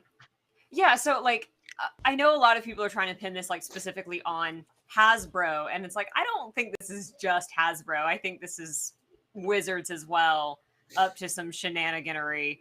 Mhm. I know some people have been like, well, if one D&D revokes the OGL, I'll just use 5e, and I'm like, okay, that's a temporary solution, because if they can revoke it for one D&D, they're gonna go for the rest of it too. Like, Yeah, it's only a if- matter of if time. if they're going to be this level of evil corporation, they're not going to stop. Like, Mhm. I remember seeing something that was like, you only have to pay Wizards if it's like, if you earn past a certain threshold. Again, at what point does that threshold change? Mhm. There's a lot of people that are like trying to justify it, and I'm like, those are all temporary solutions and none of them are going to be permanent. Yep. I think you're 100% correct. And I think that's part of what Landon was getting Um, at. A lot of this is just a lot of the solutions that have been presented so far are going to perpetuate the problem. rather than what Yeah. we might need to do, which is really unfortunate because, again, at the end of the day, people are going to lose money, people are going to lose following, people are going to lose their effort and their work they're going to put it, but that damage is already done. So if we can acknowledge that that damage is done, no matter what can we do that's actually going to be effective to at least help those people recover to some degree or make sure that they have a thing in the future? And I think cutting off at the knees might be rip the Band-Aid off and just be like, okay, Wizards, you're the Band-Aid, we're ripping you off and we don't want to have to deal with you anymore. There was something... Go ahead, Abby, go ahead. Okay. There was something whenever Elon Muskrat took over Twitter that was talking about like trust thresholds, and I forget exactly like the official terminology for it and the specifics, but it was like basically is you up the price a little bit like with Netflix and your base is like, okay, fine, what's an extra $2? And then you increase it a little bit thinking, oh, well, they paid it before, they'll do it again. But then suddenly Netflix is double the subscription price and you're like, hey, what the fuck? So it's then even if you go back to the original, it's the frog in the water metaphor. Yeah. But even if you go back to the original, your trust is gone. Like you've lost it. You're not getting it back just because you start back at the beginning. I think that's where Wizards is right now. I do agree with you there. I'm agreeing with you there. I think if Wizards had done the whole, we're going to up subscriptions by like $1, I think they could have got away with that. I think they could have got away with that. The issue is they've been on a shaky peg for a long time. They've been on a shaky peg for a long time. It got a wee bit better with Journey Through the Radiant Citadel. Look, we've hired like all BIPOC and Indigenous creators to make this book. And yeah, great, lovely book, lovely art. Cool, look at the representation. Then it was like, hey, representation, Hidozi. Look at all the work we've done, minstrels. It was terrible. It was atrocious. And since then, all they've done is made that peg wobble more. We could maybe have come back from this. You can even go one step further because they released that, or the league itself alone already causes a distrust within with Wizards of the Coast, and even if they now decide to not pursue it any further and 1.1 is never going to be released, a lot of people will now have a wake-up call like, oh, there may be something coming anyway. If it's not now, it's not maybe next year or in 5 years, but it may one day come. Right. And now people should already be preparing themselves for when it does come. There's even if they don't do it right now. Lord Magicus in the chat said it's called a trust thermocline, is the terminology that you're looking for there. Yes, thank you. I'm not like Feline. I'm not clued up on legal jargon. But right. I've got a fairly decent understanding of looking at trends and looking at, if this company's behaving one way, what does that mean? Now, when this all got released and we got the non-disclosure agreements were becoming invalid on like January 4th or something, and we still didn't hear from them, I was like, this is one of three things. One, they know they done goofed and they're scrabbling to try and find a cover. Number two, the possibly the best thing I was hoping for was this is Hasbro and Wizards of the Coast are fighting them on it. Or number three, they're doing damage control. It turned out to be none of those things because they came right out and said that they were going to give us an answer soon with their whole ass fucking chest. Right. And then still haven't given us an answer. So then Cobalt Press and Critical Role both turn around and say they're making their own systems. Can't remember the Critical Role one. They have definitely said something about wizard families fighting low fantasy setting. Hey, I might have a look at it if it's not related to Wizards of the Coast and shit, right? Right. But then Cobalt Press have turned around and based on a lot of Black Flag hints and stuff, maybe pirate based. If two major companies like that, one of them being the major company of major companies within D&D, Critical Role themselves, if they're bringing out their own system, I don't think Wizards of the Coast are going to take this back. And I think what Landon said on top of that is absolutely correct. We shouldn't rely on Critical Role to make us a system. What we should do is say that when Critical Role makes us a system, we should say that they need to make it open source. Because if they make it open source, then it's not Critical Role that owns it, right? Now, it's some things that Free Software Foundation did, they used real lawyers to build something called a GPL. And what the GPL said was, okay, I've copyleft this thing means you can use it, you can transform it, you can do anything you want to it, so long as you give it away or sell it with the same rights. That is, what GPL did was to say, if I've GPL'd it and you use my stuff, you have to also abide by the GPL as well. In other words, you can't, because you don't want to have a company like Critical Role become your new single point of failure, because they can be bought or sold, and the people who buy it or sell it can completely disregard the ethos and do it. So you need some legal mechanism by which you create something that people can give away, can sell, can transform, can use, so long as the people they give it to have the same rights that you put in. You need some legal people to do that, so that if you do something that Critical Role incorporates, you don't want to have Critical Role being bought by somebody else and then your stuff gets hammered. Yep. So I'm just gonna let Ben go because I know Ben's got to take off. And he looks like he's gonna tag. He's gonna play freeze tag with Katie. But Ben, I want to give you a chance to say your last words as you take off and tell people where to find you. Sure thing. You can find me at Ben_M_squared pretty much everywhere. You can find me at Amateurish Productions on Twitch and YouTube. The only thing I'm going to say, my last thing is, for folks who are in. Whoops, sorry. I pressed a button. Go ahead. Get out of here, Ben. Bye. For folks like Oscar music. Oh, I guess I'll Well go. played. I'm sorry. It's okay. For those of us that are sort of in this intermediate space and are kind of having to figure it out and play it by ear as we go, save a little bit of space as we figure these things out. That's what I was trying to do. Oh my! Oh god! He's so overwhelming. I hear that a lot. I don't hear that a lot. Anyhow, save some space for those folks because it's not unfortunately as easy as just being like, well, we'll just switch to a different system now. Thanks for having us. Bye. There's a process. So stick with the folks that are having to navigate this because it's we're trying to get things off the ground or we've invested time and money and trying to recoup and don't be dicks to those people. We want to figure this out in a way that is amicable for everyone and will probably cause us the least amount of difficulty, whether it's emotional or financial or both. Yeah. All right. Thanks for coming. Get on out of here. Me.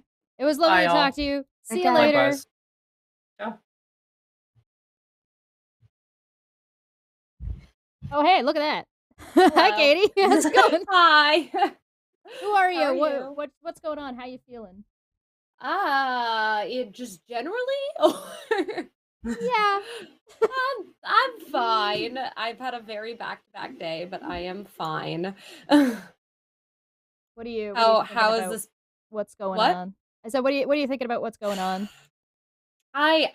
So I haven't been able to listen to anything you guys have talked about, so I am sorry if I am being at all redundant. But I mean, it sucks. It really, really sucks. I feel like and again, Ben and I had talked about this before, so I don't know if he has said a lot of the things that I'm going to say. But I feel like it's so hard because any sort of thing that is a passion or a hobby, as soon as it gets corporatized, things get funky. And I think, I don't know, the conversation I've been having a lot is sort of how do you make money off of and create a brand and a business around something that is beloved by so many people without fucking up and giving into capitalism. Right. So that's sort of where I have been sitting, like less in the weeds of the OGL itself and more just sort of like at a higher level, like how do you fall like how do you stay out of these traps which like Wizards of the Coast and Hasbro are like very, very deep in. Yeah, like, what are you If that makes supposed to do? sense. Yeah, when you're Yeah. so deep in or you're, like, X number of years in and your company that like, has hired X, Y, and Z. I have heard people, talking on Twitter about how they were artists that were hired for books that were supposed to come out, and those projects have either been put on hold or canceled completely just on Yeah. this situation, right? Yeah. And it's not even out Yeah. yet. Nope, nope. It's I mean it's having a huge impact. I think that's this stream is evidence of that. That Right. right now it's interesting. I want to say it's all the community can talk about, but I also hear about people being like, "Oh, my home game has no idea what's going on." You know what I mean? Like my The home friend who game plays is D&D doesn't know what an OGL is, where I feel like we've been so embroiled in the conversations around it that it very much feels like it's all anyone can talk about right now. So yeah. Yeah, it is definitely permeating the space, that's for sure. My Yes. Twitter feed is just full Same. of people being like, "Oh my god," and people leaving. I think people leaving the D&D Beyond, leaving their D&D Beyond subscriptions has probably been one of the two major. Like that leak was huge. Yeah. That leak was This huge. one here, I'll just show it on screen real quick for you guys. This leak right here, that we talked about earlier, where they specified that the decision making of the upper echelon is based on the bottom line, and they're looking at specifically D&D Beyond subscriptions. And as soon as people knew that, everybody was like, "Oh, okay, so we know how to communicate with you." And like just en masse, we're leaving D&D Beyond, and I think that's one of the reasons why they canceled their stream. I think the other reason they canceled their stream is they don't want to deal with live chat because live chat Yeah. is going to eat them alive. Are they Way how we would say it in Scotland is they shat it. Yeah. Yep. They shat the bed, like Oh yeah. the bottle cracked, however way you want to put it. They Are- realized they were going to get shit, and they decided, nah, bro, nah, not Hasbro, nah, bro. Are they still planning? I guess I have been very in the weeds of my like day job today. Are they still planning to release some kind of statement today, or is that just next? They canceled the stream without telling anybody or saying anything, and as far as I know, have not said anything since, and I've been watching. Cool. Sweet. Yep. Yep. Good yep. for them. That's just awesome. Right? One point I do want to make though is it is really good thing that it's permeating everything because it Yep. raises awareness to the issue. So the fact that it's in all of your Twitter timeline, and even Katie, if you are talking to people that do not know about it and you inform them about it, it raises awareness. It shows them there is a real crisis at hand. And Yes. that is an important thing to do right now because it is the only thing that we can do as a community to raise awareness and to make a ruckus. Yeah. Completely. No, I agree think with that. I think making a ruckus is really good, but I think that's still only going to do so much. They might put it away for now, but again, how long is that going to last, right? And Yeah. maybe I think I agree with Landon. Having Wizards be in control of this or having a corporate entity be in control of this is the only thing I could see that Wizards could do that would like fix this problem or bring back some of the trust would be to make everything that was published for 5th edition open source and then release 6th edition to be its own thing and then go from there. I think that's the only way they save face. It would be good for their PR and it would satisfy anybody who is making anything because now the OGL no longer even exists. It is now just an open source product. I don't know. What do you guys think?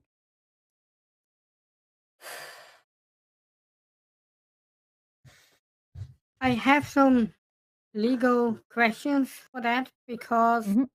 anything that then relates specifically to 6th edition then that isn't applicable to 5e would possibly face same issues. Well, the It's thing is under like if it's open source, what it would do is like all of the content within those books would be open source, which would include all of the imagery, which would include the stat layouts, which would include the rule system. It's like the system itself, and like the number crunchy parts of it. And then it would make the it's the terminology, so like displacer beast or intellect devourer or gelatinous cube all would be free to use. Now, if they don't want to go that far, what they could do is they could make a supplement book that's just like, hey, listen, here's the core system. The core system is open license. However, our imagery and our specific like monster names and things like that, we're keeping for ourselves. I think that Well, would I be mean, fair. they had that issue kind of go down with, I don't know if anybody's familiar with the model website Hero Forge, mhm. because Hero Forge used to have illithid heads that you could add to your character, and because illithids or mind flayers, or however you want to call them, Yep. that is a terminology that is owned by Wizards of the Coast. Hero Forge had to remove them. So I think what you're saying there would be a perfectly reasonable one. Make the rules, make the classes and everything, all that kind of jazz. Make all that open source, and then keep their monsters. Hell, gelatinous cube's one thing. Anybody can come up with a jelly sphere or a flubber pyramid or whatever. Like, I want flubber cube. Flubber cuboid. Yeah, I think you're right. It would also let them keep a lot of like their race or all of those kinds of stat layouts to themselves, right? Yeah, like a tiefling can always be called Devilkin, and Goliaths can always be half giant, and keep your races. Yeah. I mean, I don't know, and this is gotta caveat this with my background is in B2B marketing, not in B2C marketing, so what I say might not actually be feasible. But if I was the one who was kind of in charge of all of this shit, I feel like the way to go from like a marketing standpoint is just to work more in partnerships, even with like smaller streamers and that sort of thing, instead of trying to take revenue or ideas or concepts and like essentially license them, like work in partnership with quote unquote like influencer marketing strategies. And again, like I don't know exactly how that would play out with a company like Wizards, but that feels like it's allowing them to invest in the community and then allowing the community to invest back in them, as opposed to just like expecting the community to support them financially it's and oppressive. creatively. Yes. Hell, even a much simpler version of it. See, instead of trying to steal somebody's intellectual property just because it get made with your rules, fucking buy it off them. Then you'll own it. Yeah, that's what they did with D&D Beyond, right? Yeah, they bought it. Well, here's the thing you do. Say for talking sake, somebody comes up with, I don't know, a subrace of turtle, which is descended, a subrace of dragonborn, which is descended from dragon turtles rather than dragons themselves. Not that I'm making that at all or anything, right? But like, let's say that gets made. Instead of them going, yeah, but you made that using our stuff, so now we actually own that. Just go, hey, that's a pretty nifty idea. We think it'll fit in this setting. Can we buy the idea from you? Well, what they don't want is the competition. As a creator, I would then feel not obligated, but I'd then feel more incentive to then go, oh, well, if you like that, I got all this shit. Right. And then they go, okay, we like this, and this. We'll pay you for this. We now own it. You get one payment. You don't get royalties or nothing. You get your pay, and then they go, any other ideas you've got, bring them to us. There's also another that still ends up with although I like it, it still ends up with a problem of now Wizards owns that thing, and we're all still then reliant on Wizards. Now, there's also like this this other subpoint that has to do with when it comes to distributing an open source, for example, or if Wizards doesn't want the competition, right? They're like, well, this other like D&D Beyond, we want that, so we're buying that, but now we're shutting down everybody else who could be potentially doing this thing, right? And so you've got this monopoly problem. But if, let's say, Critical Role made their new thing open source entirely and made it free for anybody to access, Landon makes a really good point that says you need a method where you can create and even give away or sell or incorporate um, into other products and services and creators so long as they grant the same open rights. So you would say, here's our open system, and the only requirement that you have to utilize our open system is that whatever you produce for it also is opened. And I think that's a really good point. Because you listen, having a monopoly over something doesn't guarantee you money. Making a good product guarantees you money. So allowing for competition and healthy competition in that, hey, listen, it's open. You can go and make your own if you want. Good luck. But we have all this money and have been doing it for years, so people trust us as individuals, and we're not selling out to corporate greed, and we're not assholes, and we can't be bought out by somebody else because it's open license. It kind of cuts everything into a square that works for everyone. Rez, also who's been a member for a year, thank you so much, Rez, said Wizards of the Coast is a CUNT. Can't understand normal thinking. Abby, I know you you were off for a little bit. I'm sure you have more to add. What are you thinking? I mean, one thing about like the critical role system that I think is going to be interesting is how so many people got into D&D because of critical role. So if critical role does make their own system, how many people are willing to abandon D&D versus how many people are like, well, no, this is the first thing I got into after critical role, and so I'm going to stick with that. I do think that just like buying the ideas would be probably the most efficient way to save any kind of grace that we have for Wizards. However, I also know that whenever like Eberron was getting created, it was this like huge competition and like thousands of people submitted for one person to get to publish. So, I mean, they've always been trying to like drive competition to work with them. Right. And well, now they're trying to force people to work with them, and they can just take their crap if they want. You think they got salty? That's the part that just think they got salty that they had to buy D&D Beyond? Oh, probably, absolutely. Like D&D Beyond was amazing. Mm-hmm. I mean, it is amazing. Like, but yeah, I know what I'm going to do in my home game. Yeah, sorry, go ahead.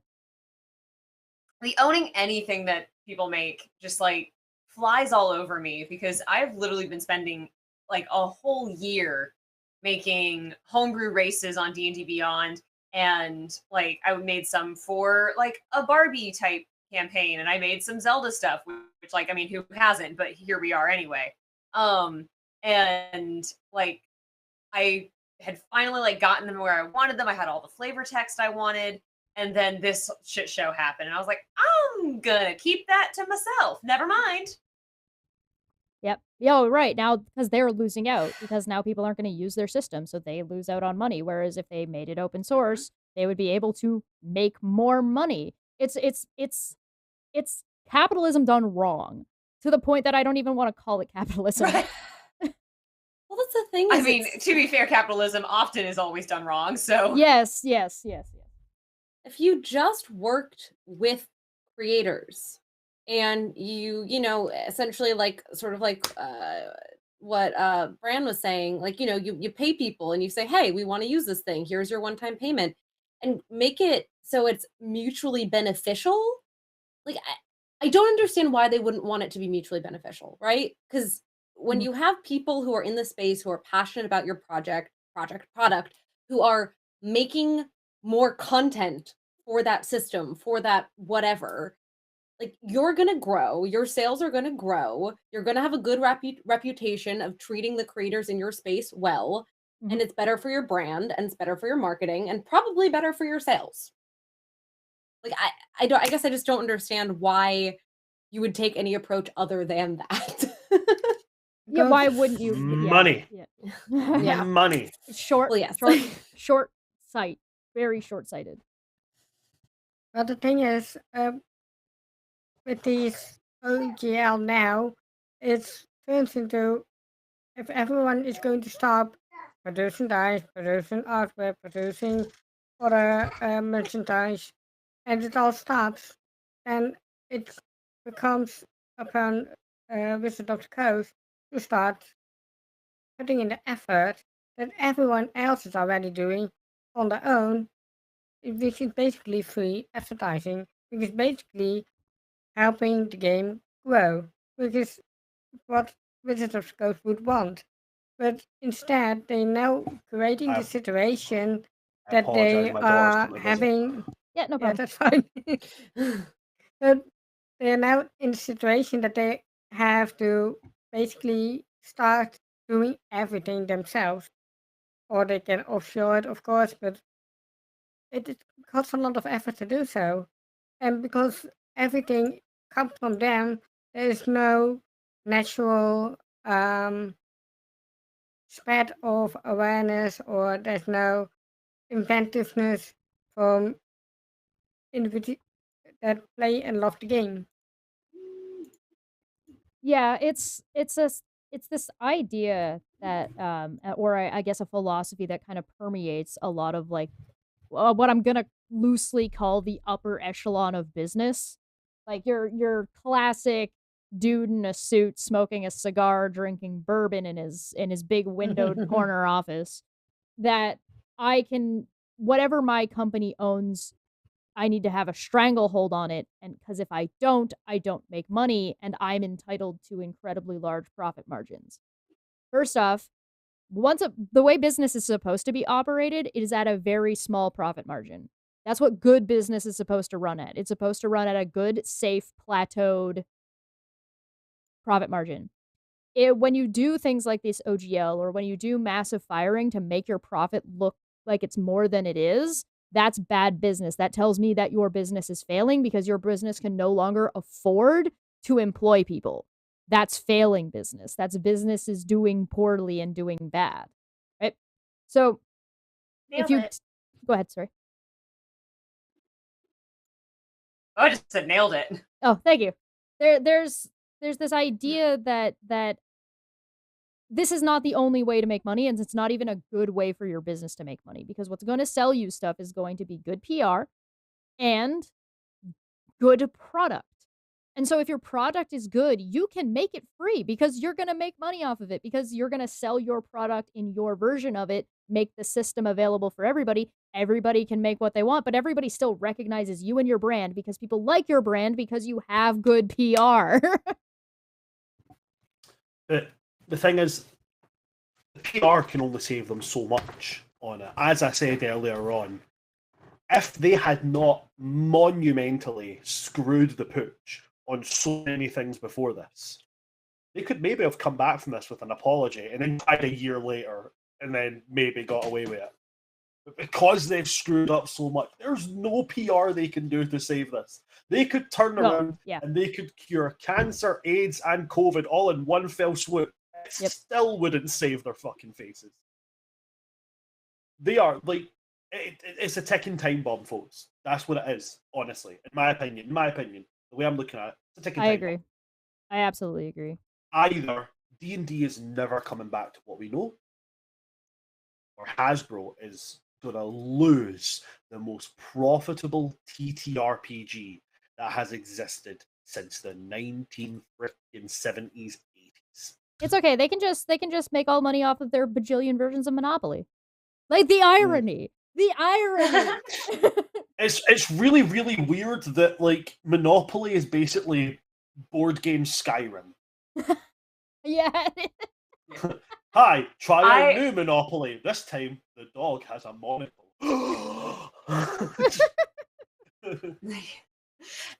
It honestly is a little bit funny that we're all looking at Wizards of the Coast and D&D saying, do not pass go, do not collect $200. Hi, Hasbro. This game that you're playing, we're not fans of it. Nobody likes Monopoly. I've never met a single person who's like, yay, Monopoly. Nobody likes Monopoly. Everyone hates Monopoly. I only play Monopoly at Christmas to make sure I don't have to speak to my cousins for another year. There you go. That's fair. No, I remember the very first Dragon Con I went to, and I was hanging out in a game room of a bunch of designers, and one of them was just talking about games and was like, "Yeah, Monopoly's a bad game," and people were like, "What? Excuse me?" And they're like, "When is Monopoly over? Has anyone ever finished a game of Monopoly, and what is the criteria for ending the game?" no one knows because no one's ever finished it. Therefore, Monopoly's a bad game. And I was like, It's fascinating. really I easy love to this finish. take. It's really easy to finish Monopoly. What you do is you annoy your dad into such massive amounts of frustration that he just slaps the game off the table, and that's how you win. Yep. Table That's flip how is you the win only Monopoly. way to win Monopoly. Feline, I might ask you to trade off if you have anything else you wanted to add. No, I'm good to leave. I'm going to bed anyway because Yeah, I it's figured you late. were gonna want to be. I was looking at the No. time. I'm like, oh, Feline's gotta hit the hay soon. Yes, Okay. so take care, everyone. Thank you so See much you for joining later. us, Bye, Feline. Feline. All right, so we've got. Where's my mouse? There we go. We got Landon back, and we actually, hold on. I might need to remove Landon first and then add Landon. There we go. Okay, Rez, hey, how's it going? What do you got for us? Rez. Rez. Rez, you're not muted. Are you still listening to the stream? Yeah, somebody in the chat said, I think that says, Brainius said, Monopoly is over when someone turns the board over and storms off. Absolutely. 100% correct. That's it. That's how it's done. If you play Monopoly properly, it's a 60 to 90-minute game and not half as bad as people claim it is. Tell us how to play Monopoly correctly. I've never played the game of Monopoly that's went on for between 60 and 90 minutes. I've gotten to like 4 hours and people are still arguing, no, you stood on Mayfair, you give me money. Like, nah, sorry, man. That's like saying, yeah, I can finish Risk in an hour. Oh, God. No, does there are people that like Risk. I can't handle Risk. Rez, are you? The closest I get to Risk is like Settlers of Catan. Yeah, there you go. I'm a fan. Now Rez muted himself. Dude, what are you doing? Falling apart. All right, well, I think I do want to kind of touch a little bit on. Oh, is he there? Hello, darkness, my old friend. Nope, not yet. All right, Rez, yell at us when you get it working. There's a lot that goes on when it comes to, like, should we, if we're all yelling and shouting and decrying Wizards of the Coast and Hasbro, because I think people are trying to separate Wizards and Hasbro. Right? They are trying to say, like, well, is this Wizards? Well, is this Hasbro? They're trying to give Wizards. People are actively attempting to give Wizards an out. Like, they're trying so hard. People in the community have bent over backwards. Hey, Wiz, is this what you're doing? Do you think you could? We've tried to get, like, we've done everything except hold up the sign from Big Bang Theory going sarcasm. Like, we've done everything but. Yeah. So I don't know if we should separate out the two. Because I'm not convinced that that's necessarily a good thing to do. Once Wizards got bought by Hasbro, they were owned by Hasbro. So now they're just a subsidiary and they're just as much on the hook as the rest of us are. They're going to get bullied just as much. And so why care about Wizards the company? That doesn't mean don't care about the people who work for Wizards who have been bamboozled by this, as far as the leakage is been telling us that they didn't even know anything about what was going on with this until they got 30 minutes of big man CEO's time to, like, yesterday. And that's it. I mean, at the end of the day, Wizards, even without Hasbro, is still a company. And companies are gonna company. Like, they're gonna do stupid stuff. They're gonna do bad stuff because they're companies in a capitalist society. So, I don't know. I don't feel like Wizards gets the pass that people have been trying to give them. Yeah. It's overly charitable, in my opinion. I mean, I feel like Agreed. it kind of goes back to also what I was saying about that line between creating something profitable or that is sustainable in capitalism that is also fundamentally creative and a hobby and something that people do who don't want to be entrenched in corporations all of the time. And it's a problem because Wizards is a corporation, unfortunately, for better or for worse, probably for worse. Right. They're going to make business decisions, and business decisions again, short-sighted versus long-term business planning is like a struggle, particularly in America. I don't know if it's as permeated around the world, but definitely like Canada and America has this problem of short-sighted business decision making. Hi, Landon. Can you hear us? You're muted right now. I can unmute you. Thank you very much. Sorry, the Hiya. previous software had a bug that causing it to drop out. But Welcome back. well, thank you. I want to point out that saying avoid single points of failure does not mean that I'm anti-capitalist, right? You Right. can make a very good living giving away your stuff. I'm essentially retired, having never sold any software in my life. Mhm. From software business. So I don't mean when I say you gotta keep entities like Wizard of the Coast from impacting community. I don't mean you can't make money. You should, if you do your rates. But it's the notion of how you go about it. That's the issue. And be wary that some other corporate entity comes up and says, okay, we're going to do this open source thing, but it's licensed by us, because they can be bought or sold to someone else who doesn't share that ethos, and you're screwed again. You have to have some kind of system by which the intellectual property that you create is given away such that other people have to maintain that. Imagine Wizard of the Coast had to essentially honor everything the community contributed back to them. Right. That's essentially the thing. So by all means, this is not an anti-capitalist, anti-making a living off it. Please make a living. And in fact, some reasons why I encourage you to buy from artists you enjoy, even if they're or put money in the tip jar. Yeah. And like support your creators in what them. Don't like them as people or them as their project, not because it's got the D&D tag on it, right? Yep. To be clear, I'm not against people making money making games. Like, I'm super pro that. Just want to like be 100% clear with that. Yeah, I think everybody is on board on the with same nobody's page. yeah, nobody's saying don't make money. People are saying don't make monopolies and then bully other people. Yeah. Don't be a jerk. Don't be a dick waffle. Yeah, No dick waffles. there's a lot of ways to make a lot of money Mhm. and do it without being a complete and utter, and here we go, folks, cunt. Yeah, there it is. Like there's plenty of ways to do it. Hasbro are showing us how not to do it. That's what's happening here. They're showing us how to make money while also being absolute clunge flats. Yep. It's a sad, because down this road of fixing the community, fixing this problem is can be a lot of wasted effort, a lot of pain, a lot of anguish, hurt feelings. I don't envy the process. Yep. But unfortunately, it probably has to be done.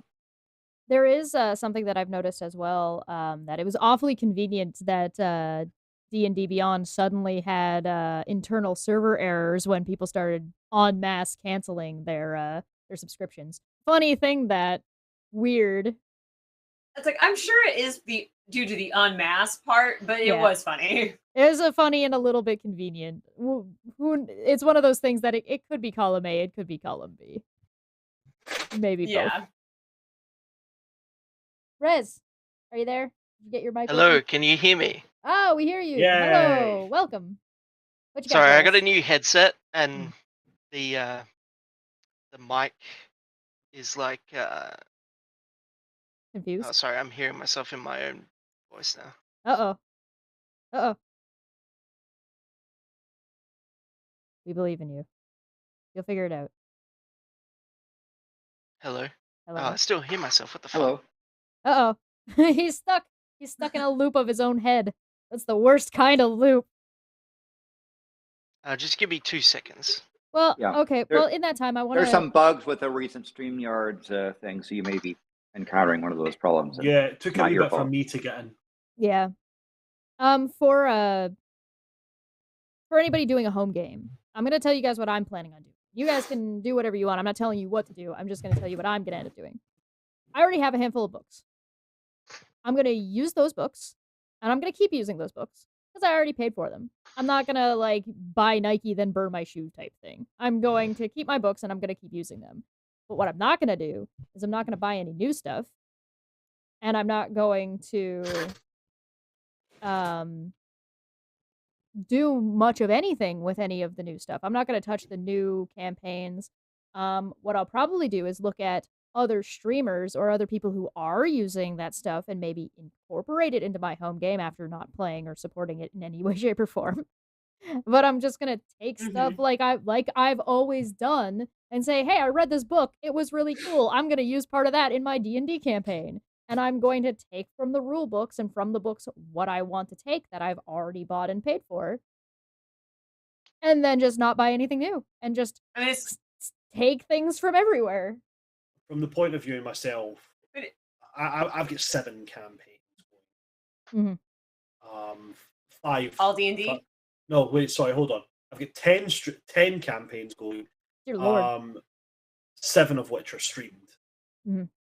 I'll be finishing the streamed ones as quickly and as satisfyingly as I can possibly conclude them.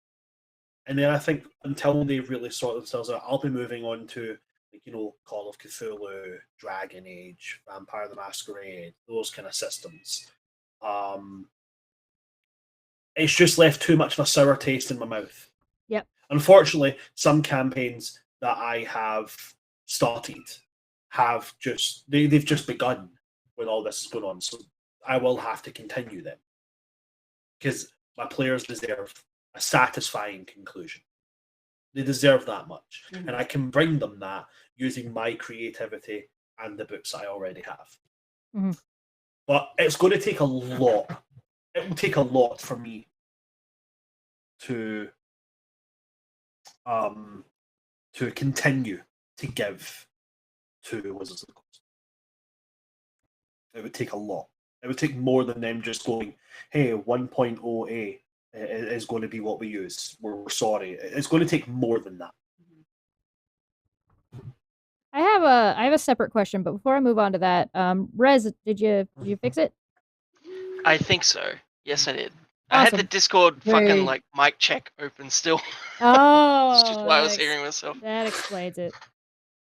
Yeah, my new headset has a 3.5 mil like jack attachable detachable mic, and there's no Ooh. indication as to which side's the right side because there appears to be a mic on both sides. But anyway, yeah, I just wanted to reiterate what Landon was saying is that ultimately this is only going to directly affect the 1% in the community, but that will have a knock-on effect to the other 99%. Speaking as someone who had their first encounter with D&D, although not knowing it as a child, playing the old Knights of the Old Republic game on the original Xbox, Mhm. was a D&D system.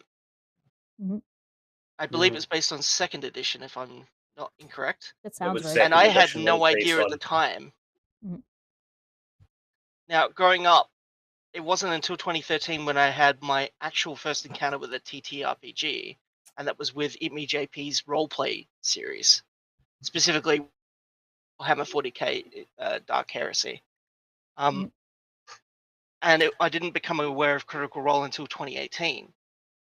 But had it not been for those inspired systems by D&D, I might never have encountered anything D&D like. I am part of that 99% that was affected by the 1%.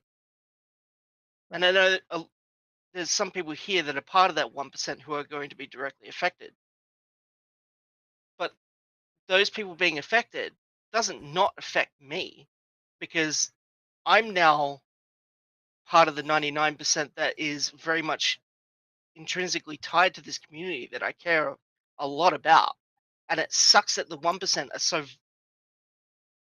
vastly affected by this issue simply because they want their bottom line to increase. I don't know, because this seems like such a backwards decision.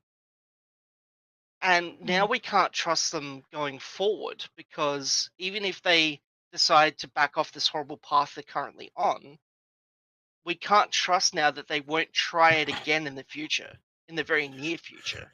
or try to do something it more else. Even if they subtly. say, yeah, even if they say, okay, we're just gonna go with 1.0a. We've heard from the community you don't like these changes. That doesn't mean in the near future we won't see other things pop up that are going to indicate that they're going to try this again. Right. And now you're going to have to go in with severe scrutiny of everything Wizards of the Coast does D&D related going forward, which is going to, it's already creating a lot of friction in the community itself, which is kind of ripping itself apart at the moment. Yeah, I feel like people need to take a step back. They need to sit and wait, and that sucks for the 1% that are really going to be financially affected in the short term and in the long term. But I feel like we can't jump into anything just yet because if we let this affect the community in such a way that it becomes toxic for the long term, I feel like D&D is just going to disappear entirely, and that would be really sad. But hasn't it already affected the community in the long term? Yes, it has. Yeah, I think that's what he's saying. But a long term solution is going to be a long term going. It's sad that there's a lot of wasted effort and grief and so forth has to go to fix a problem that you don't have to have, but is being thrust upon you. It really sucks.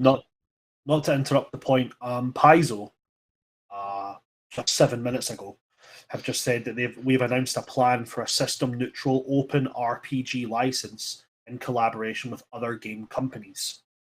We believe it will irrevocably and unquestionably keep alive the spirit of the open game license. So very nice. Paizo are kind of doing what we've just sat and talked about now. They're collaborating with other companies and going, let's just put all our shit into an open game license. For the open software. If I may, go ahead. Sorry, Landon. If I may just proffer what Landon was talking about not that long ago, is that's cool, but they could very much head down the same road that Wizards of the Coast is now in the future. So all you've done is delay the issue, because like Landon said, it depends on the details, right? So we have to actually sit through and read through what Paizo's details are before. It's one of those things about being tempered. It's like, great, okay, they're moving in the right direction. Let us look at when they say open license, is this an open license or is this open source? And then encourage Paizo to do whichever direction the community decides that they want to move in. Yeah, the open source, the community was benefited from having a lot of really smart lawyers give pro bono work, where they said, okay, you have this license. Let's see how if I weasel around this way, okay, you need to make this wording change in this country. There was a lot of legal effort went into to try to shore up that thing, and became a joint community. So it's possible through license situations and copyleft style stuff to do this. Now software is different than D&D, but I think now that they're there, and so I would encourage them to put forward a license and then encourage other pro bono work for people to say, here's how you can improve it, here's how you can make it better. It's a good start. Yeah, it's certainly like you don't want to discourage or dunk on Paizo for moving in this direction, but there are specific things that you're going to want to look out for and that you're going to want to look for in totality to make sure that what they're putting out isn't going to run into, like what Rez is saying, kicking the can down the way, where we're going to see this same problem again, whether it be 5 years from now, 20 years from now, et cetera, et cetera. Like Landon was also saying about the original, or the current, I should say, OGL. It looks like based on an ending part of the fairly long thing they've posted alongside this. Yep. Companies that have agreed on it with them, and I'm basing this purely on the fact that they've named these companies in a form of almost like a push to go and support them. Therefore, I'm making an assumption that these are the ones that have also backed it, and that would be Cobalt Press, Green Ronin, Legendary Games, Roll for Combat, and Rogue Genius Games. So again, I don't know if that is any kind of indicator, but the way I would look at that is if they're actively saying go support these creators in a post where they're talking about their new open source gaming. It would be fairly obvious to myself that those are the ones that are also backing them on it. So some pretty heavy hitters there. Cobalt Press, obviously, Green Ronin have Dragon Age at their back.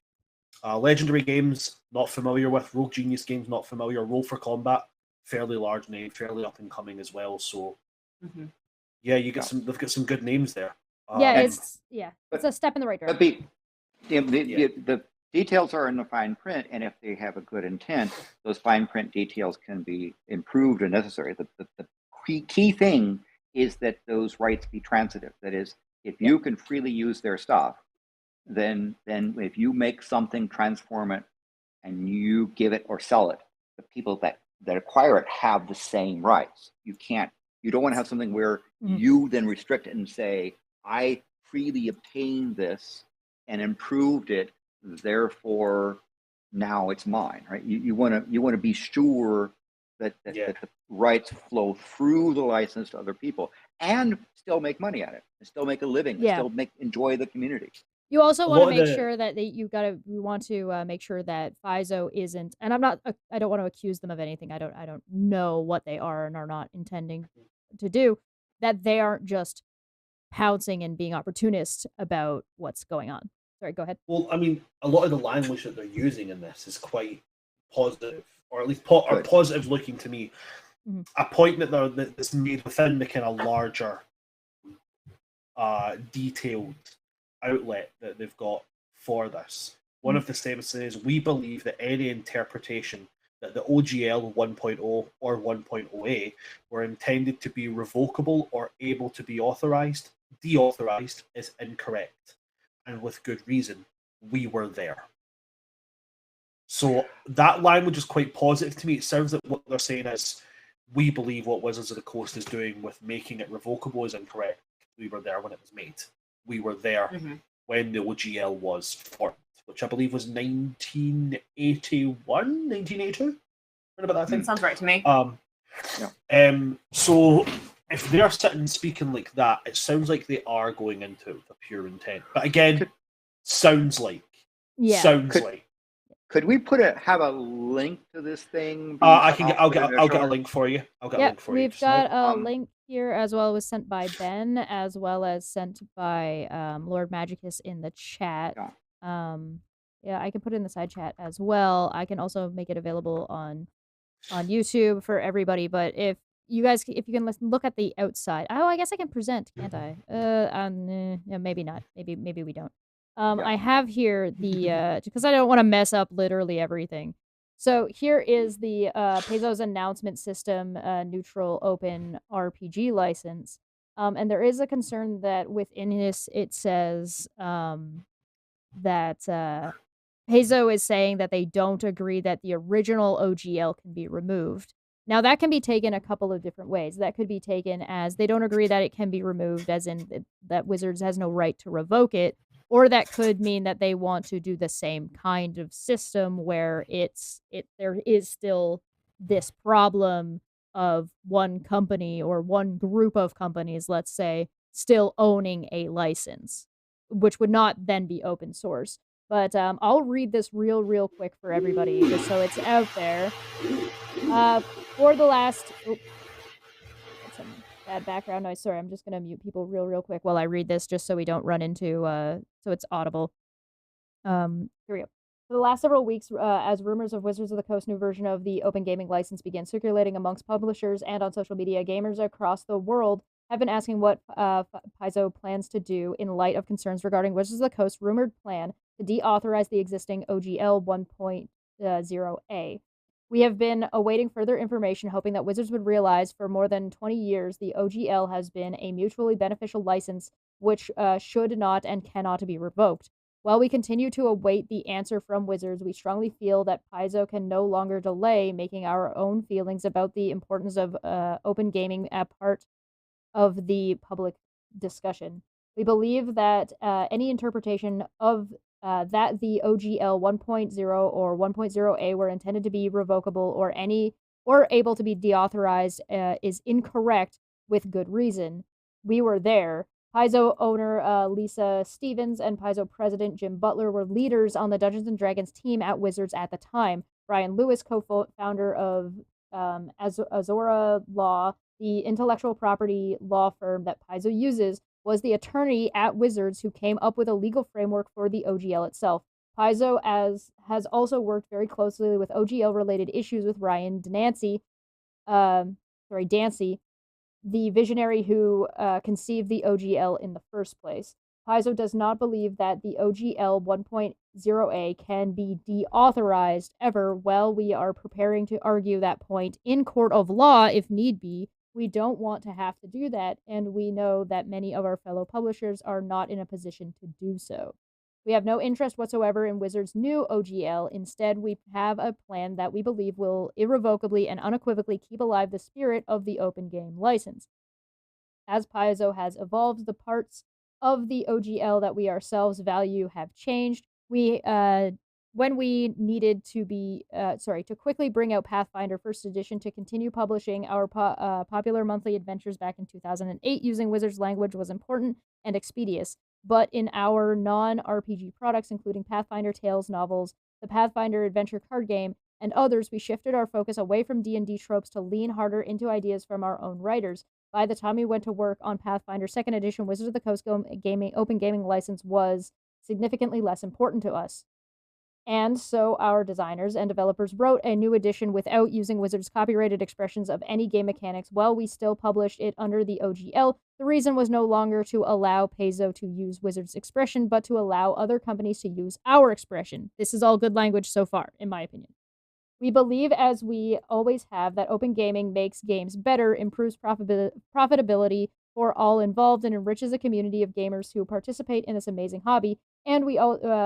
And so we invite gamers from around the world to join us as we begin the next great chapter of open gaming with the release of a new open perpetual and irrevocable open RPG creative license, ORC. The new open RPG creative license will be built system agnostic for independent game publishers under the legal guidance of Azorna. I'm saying that wrong. Why am I putting an A in here? Because I'm seeing this and I'm thinking Arizona. Azora Law, an intellectual property firm that represents Paizo and other game publishers. Paizo will pay for this legal work. We invite game publishers worldwide to join us in support of the system agnostic license that allows all gamers to provide their own unique open rules, reference documents that open up their individual game systems to the world. To join the effort and provide feedback on the draft of the license, please sign up by using this form. In addition, Paizo, Cobalt Press, the list of people, and growing, lots of publishers that have already agreed to participate in the open RPG creative license, and in the coming days, we hope that and expect to add substantially to this group. The ORC will not be owned by Paizo, nor will it be owned by any company who makes money publishing RPGs.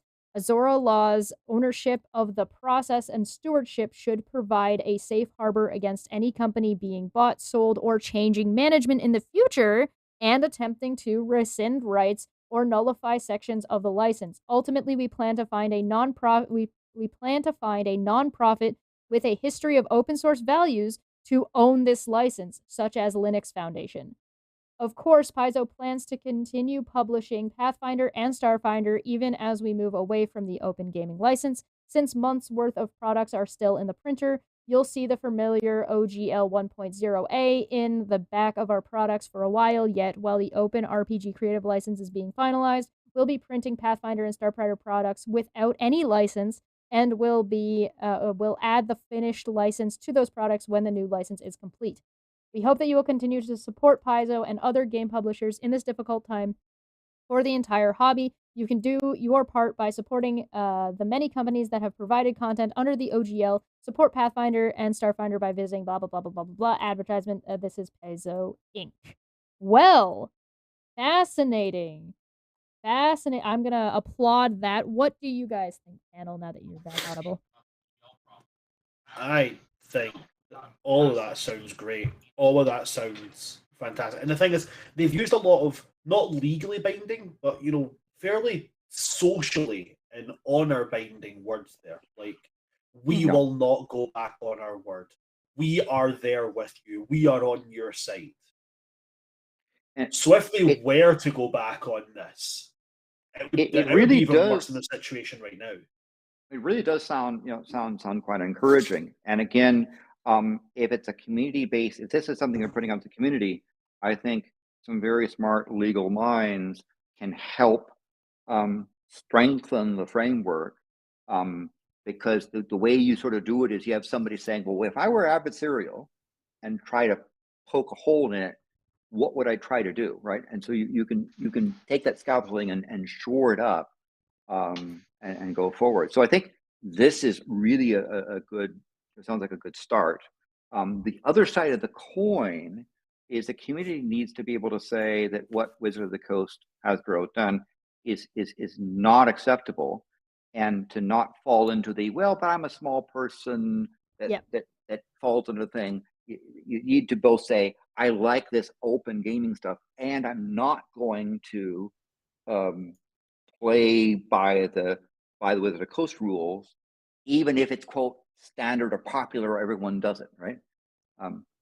But my question to you is, how easy is it, if they come up with a slightly different system, how easy is it to transform what you're doing to use that? Right.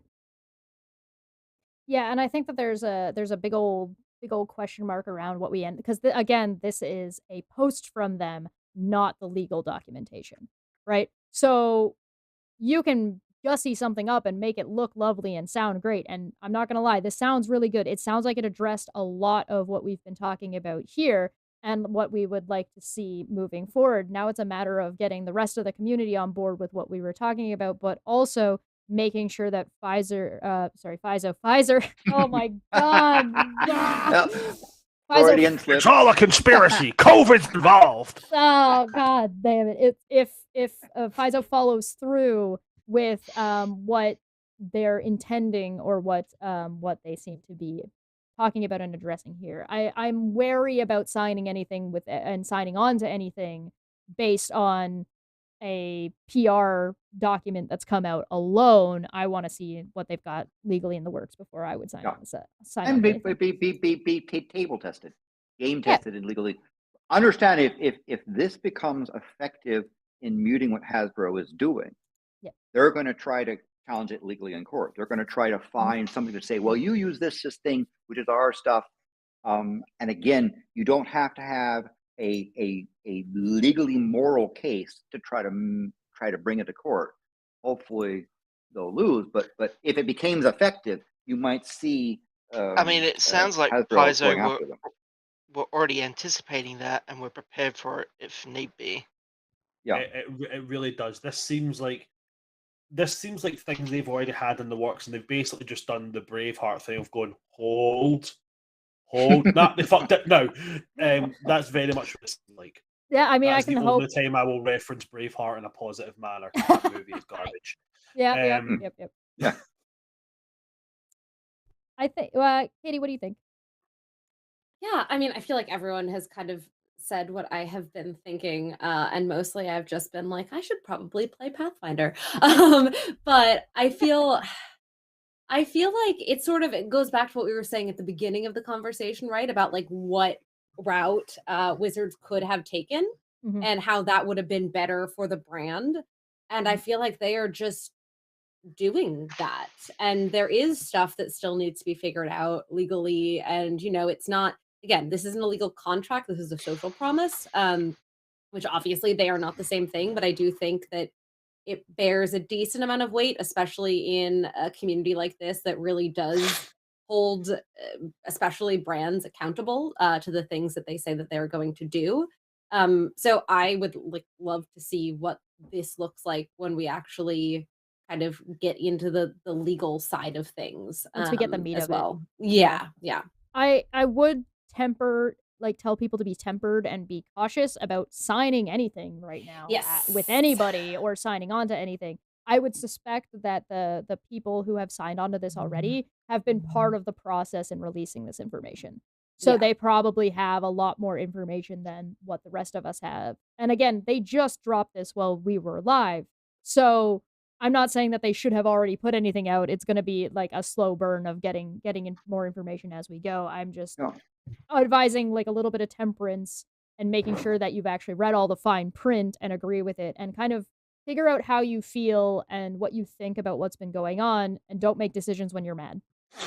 Yeah, Make sure and fat before you sign anything is what I'm getting at. Clear head. seek legal guidance, and if you have legal resources, hopefully there's a way that people could make suggestions Yep. to them as well. So I'm going to leave and let other people come in, but sounds like a good effort. Again, I'm sorry the community has to go through this, but I think avoiding single points of failure is part of this process. Avoiding being caught in the trap of, well, everyone uses Wizards of the Coast, so I got to do it too, and have fun. Yep. Very much so. Thank you so much for Thank you very joining much. us. I have a question for the panel that's a little bit of a different question. It's going to take us in a little bit of a different direction. So before I do that, I want to ask if you guys have anything else that you wanted to add about kind of what we just read. Being the cynical, nihilistic asshole that I am, I wasn't sold on that whole wall of text until they mentioned the part about them not owning it and potentially giving it to a third party that was an open source foundation such as Linux. Yep. At that point, I was like, if they follow through on that promise, that's huge, because that becomes irrevocably forever in the hands of the public, and nobody can fuck with it. Yeah, there was one other thing that they mentioned as well that I my ears like flicked up on, and it was the we want to keep this part protected so that anybody can use it, and no other party, whether or not they've been sold or bought by anybody else, this stays the same and cannot and will not be changed. Katie, sorry, go ahead. This is the final round of the Rumble in the Jungle. This is on the ropes. Like, we are Ali and we have them on the ropes. We just need to land the uppercut. That's all we need to do now. Because with this coming out, and with the people they've got behind it, this is, I mean, whatever way you want to describe it, this is the Battle of Thermopylae. This is Battle of Bannockburn. This is the Battle of Brooklyn. Whatever way you want to list this is the fight. This is the final go down. With the number of people they've got behind this, yeah, Wizards of the Coast. The next words out of Wizards of the Coast mouth better be real fucking smart, or it's going to be the nail in the coffin. Because I'm telling you right now, I see Green Ronin Publishing there. That's Dragon Age. That's my wheelhouse. If shit goes down, I'm going to be like, I'm now a Dragon Age content creator. Let's fucking do this. So Fenris is shit, right? I'll do it. Like, as soon as I seen Green Ronin Publishing, that was me. I'm sold. Yep. Yeah, Katie, what are you thinking? About which part? Pick one. I feel like pick a card, any card. Just kind of like overall thoughts on this. Yeah, I mean, God, I feel like it's so hard for me right now because there is so much that is unknown.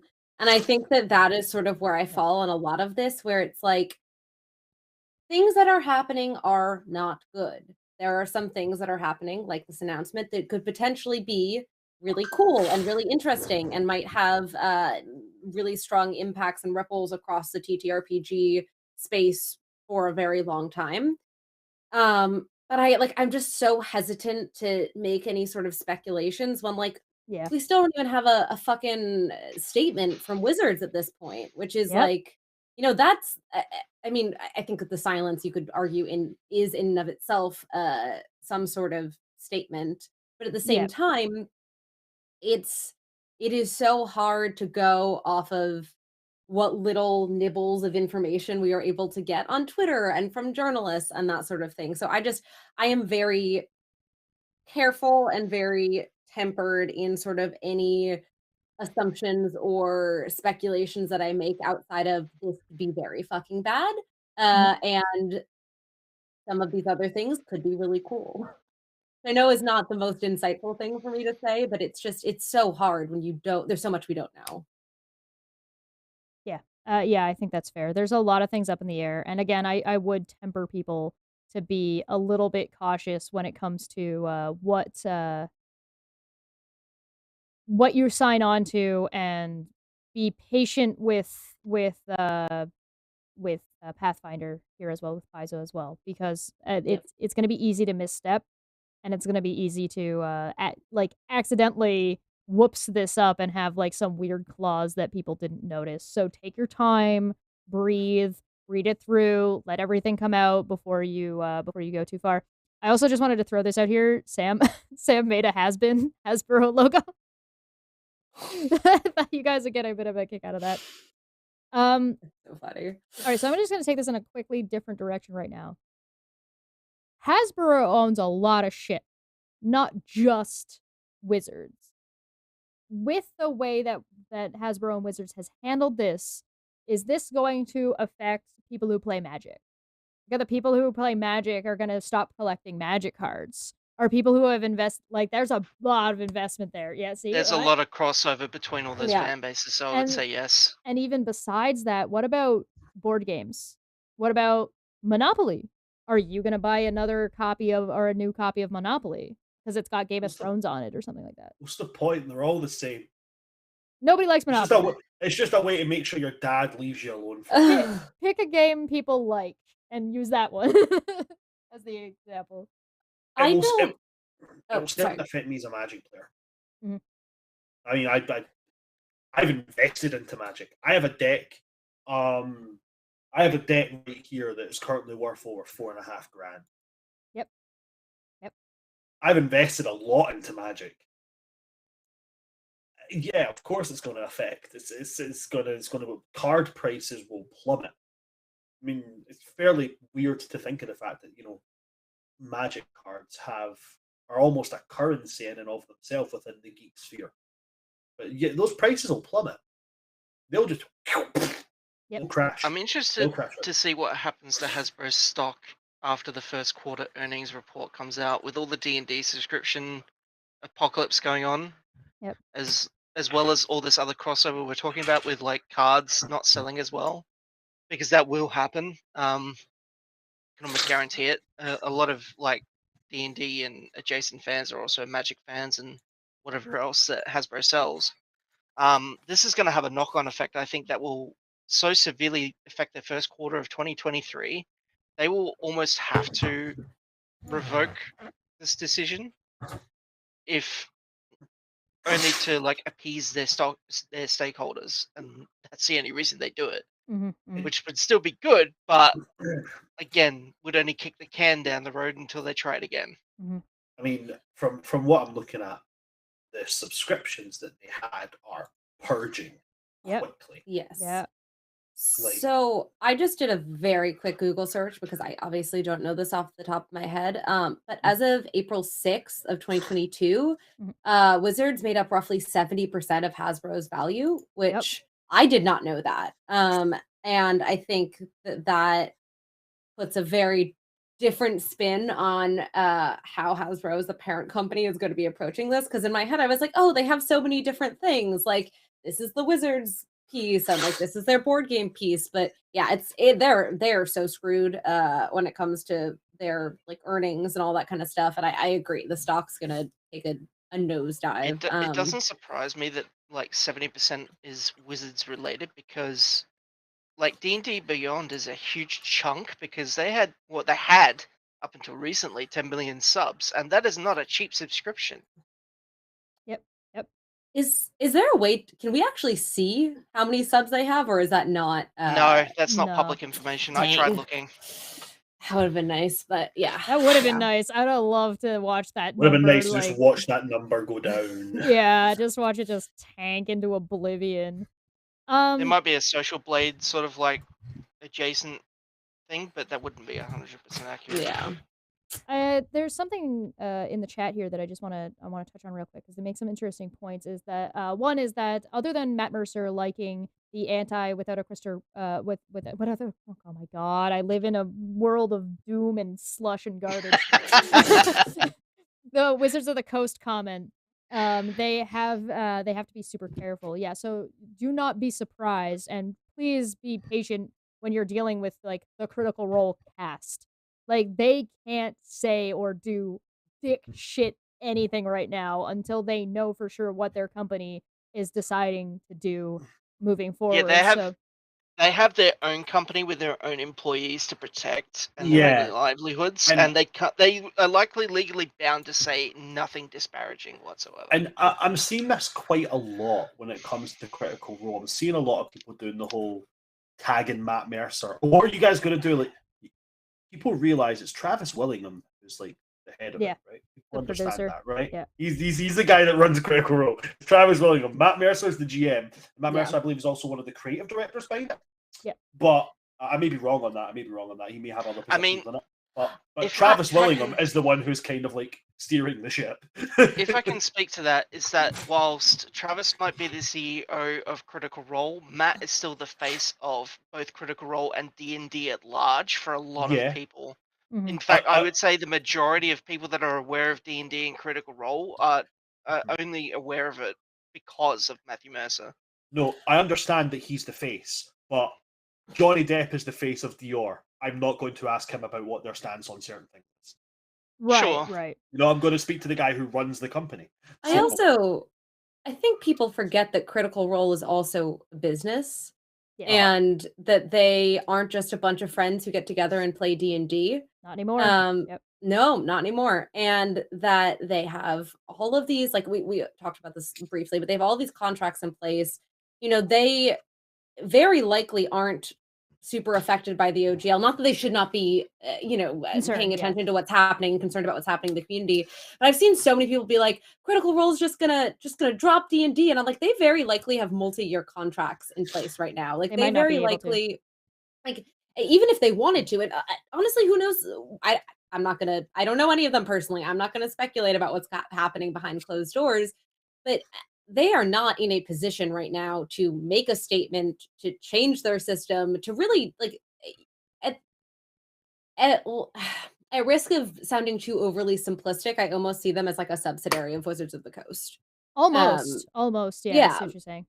So I don't They're know. definitely in bed with Wizards, but I wouldn't call them a subsidiary. They're Yeah. it's a mutual understanding Yeah. between the two because they both benefit from each other. The thing is, as well, with Critical Role, they actually have avoided a lot of the things from the OGL. Because I don't know if anybody has the Critical Role Tal'Dorei campaign book, but there's a lot of avoided language in it. For one, Yep. Goliaths are not called Goliaths; they are called half giants.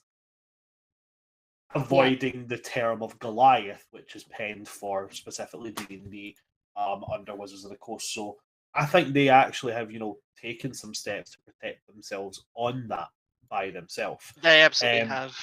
Yeah, even before all this was going down. On top of that, and again, this is just out of me kind of reading people, which I'm Yeah. not claiming to be an expert in. Yeah. I don't see Matt Mercer, Marisha Ray, I don't see Sam Riegel, Travis Willingham, Laura. I don't see any of them standing for this kind of thing. I mean, they got where they are by being a bunch of geeks in a basement playing Yep. D&D, just like all the damn rest of us. Okay. Yeah, and the I people don't at see the them. top See of them. Hasbro are the ones who haven't grown up like that. Yeah. I would imagine this whole thing has probably offended Matt Mercer to his core, given that he's been a DM for 30 years now. Yeah, fair. And the thing is, as well, I believe also Travis Willingham Yep. will also be reeling from this because, I mean, he's been doing this as well, and not in the same vein as Matt Mercer, because obviously DM player, very, very different skill set. Mm-hmm. But he's been enjoying this. He's been a part of this community. They've all been a part of this community for so long now. I mean, campaign 1 was what, like, verging on 10, 12 years ago? Yeah, at this point, It was decade. 2013 it started, I think. 2013 it started. Decade, so yeah. 2000. So closing in on a decade, Mhm. right? So that's not a small amount of time. Yep. That's not. At the point that they were doing that, at the point that they were playing that game, I've been playing the game for 8 years. Right. So they've been playing for 20 odd years at that point. Right. And then they took off from there. They owe so much to the community. And I think they would never recover Yeah, if they stand from by if they this. supported this. Yeah. Yeah. I think there's a degree too that if you guys, for anybody who's not familiar with Critical Role, they also came out with not I was about to say a live action. They came out with a series on Amazon Prime. And if you notice, a lot of things in that series are not named what they're named on the streams. It's Or a they're lot not of nicknames. There's a lot of Yeah, like- nicknames. There's a lot of things that have changed to avoid Wizards IP. So although they Yeah. might have contracts, so like for example, I think the biggest one that I can think of off the top of my head is they might still be like, hey, we're still shilling D&D Beyond, even though fuck those guys. But watch Sam Riegel take that and ride that line of that contract, assuming they don't try to find a way to break it or get away from it. Assuming they're like chances are they're locked required. into contract for the year, I would imagine. Well, assuming that they can't get out of their contract, please do not like dunk on them for being stuck with these obligations and keep that in mind. But on top of that, do not be surprised to see like Sam Riegel ride that line of how fucking hilarious those ad reads are gonna be.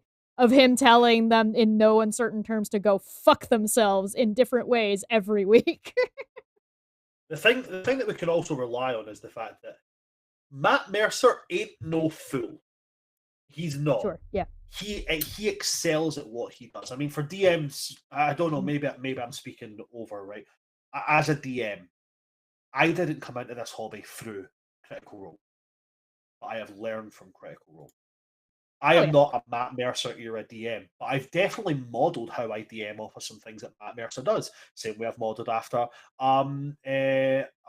Brennan Lee Mulligan. Same way I've modelled after Abria. I admire these people. They are my heroes. My greatest wish of all time, not to win the lottery, not to live forever, it's to have a video sent to me of Matt Mercer wishing me a happy birthday. I could die happy. I would die happy at that point, right? By the way, Matt, if you're watching, my birthday is the 10th of December. You missed my 30th. My 31st is coming. Is he on Cameo? If it was ever to be a point where we're watching campaign 3 and suddenly the quality of it just goes fucking downhill, we know they're not allowed out that contract, but they're going to grind everything to a freaking halt. Yeah, that's Travis a good point. Willingham will no longer play Chetney as this funny little freaking gnome who just likes to shit things up. Fern will no longer be flirty. Fucking fresh cut grass will stop being so comical. Will just start being an automaton. It'll all go downhill. And then they'll be like, oh, why is nobody watching anymore? Because your shit, Hasbro, that's why. All of this all started off the back of Vox Machina. Off the back of that TV show. That TV show got popular. Then they were walking on stage to announce season 2 of Vox Machina when they get told they were already greenlit for season 3. Right? Obviously, they've looked at this and went, that's a moneymaker. Look, people are now into D&D because of that. Oh, would you look at that? Now we're bringing out a movie. What a stupid time to pull this shit, right? Oh right my god, the movie's movie coming out. I was so excited, Yeah, watch that and now movie. nobody's gonna go see it now. That Good. movie is going to be the Warcraft of this decade. Yep. Yeah. Oh, it's It's such a shame because Warcraft was good. Warcraft could have been a great movie, but then Blizzard pulled their shit, and Yep. nobody went to see it. So Yep. now that's what's going to happen here. They're going to lose millions on this movie. And then Yep. they'll go like, oh, why did nobody come see our movie? The community always wants us to do things, but we never do. No, we do want you to do shit. us. You do bad shit. Yeah. Don't be dicks. That's what we want. Listen, there's one rule that we have in Scotland, and Hasbro could learn from it. Be who you are, be what you're going to be, do what you're going to do. Just don't be a cunt. There's something to be said though too about like how, and you make a really good point about how they've announced and that they're coming out with so much community focused based things, and they've done so much to like get these movie going, get the D&D Beyond stuff going, make their own Something about a D&D D&D TV show? Yeah. Did anyone else see that? That Yep. like got Yeah. announced like 2 days ago or 3 days ago? I was Yeah, like, "This is interesting timing." Over on Paramount Plus, I believe it's going to be. Yeah. It's Yeah. not going to be plus fuck all anymore. Yep. Yeah, they're gonna be absolutely screwed, and watch, they're gonna play the victim. They're gonna be like, "Oh, but we worked so hard for the community." It's like, "No, you fucking didn't." No. No, you did. We decided Yeah. to I mean, burn our brand to the ground. they're so concerned with their bottom line apparently that they want to tank all their properties in the meantime by pulling this stupid bullshit. Yeah. The two, it's such an incongruent way of thinking. It's like, I mean, I guess they didn't expect this to leak. Is the only thing I'm thinking of that could justify it, because like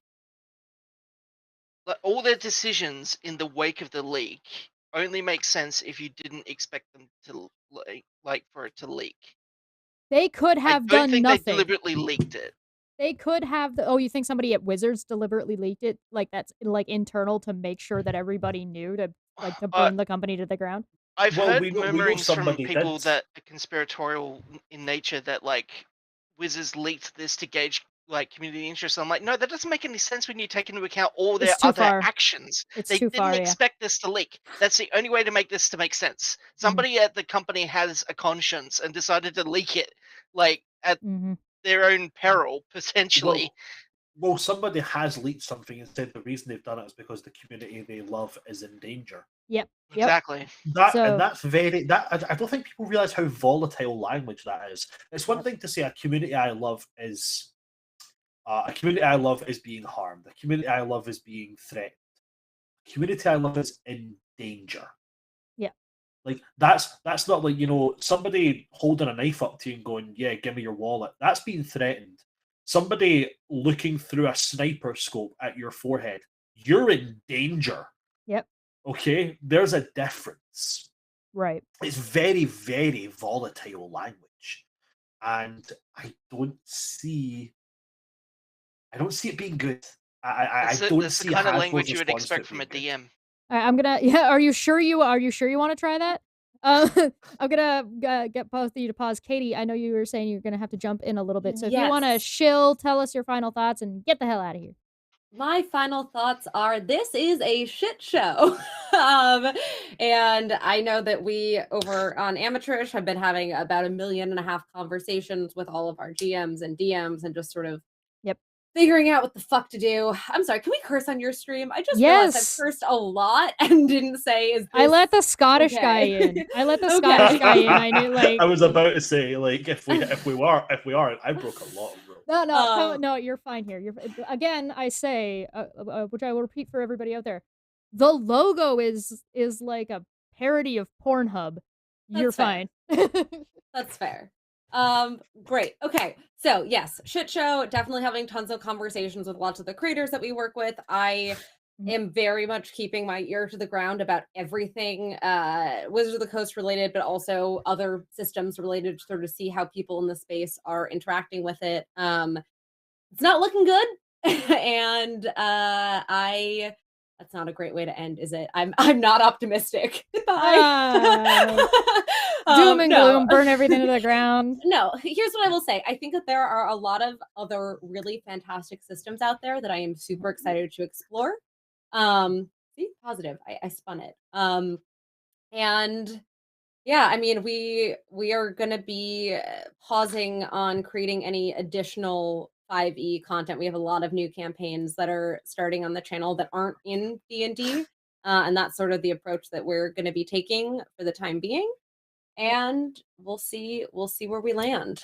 I would love to be a fly on the wall during some of your discussions. Please invite me. If you would like to, I think we're actually, depending on how long the stream goes, I think we're having a discussion tonight. So let me know if you would like to hop in when you're done. I would love to hop in.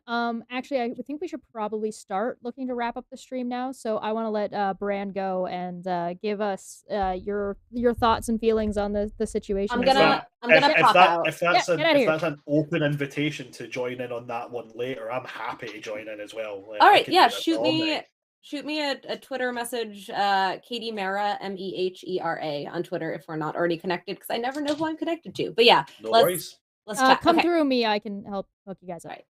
Sweet, no worries. All right, But Bran, what are you thinking? After seeing this whole thing with Paizo, I'm Mhm. definitely feeling a lot better. Yeah. Yep. But one of the many gifts of being ADHD and autistic is I'm also a realist. Mm-hmm. I'm aware that it's very rare to have a company come in with a completely benevolent view. Mhm. Paizo could have something in the works. Who knows? I'm inclined to think that they'll be doing the right thing. They sound like they're doing the right thing. Mhm. We have to wait and see.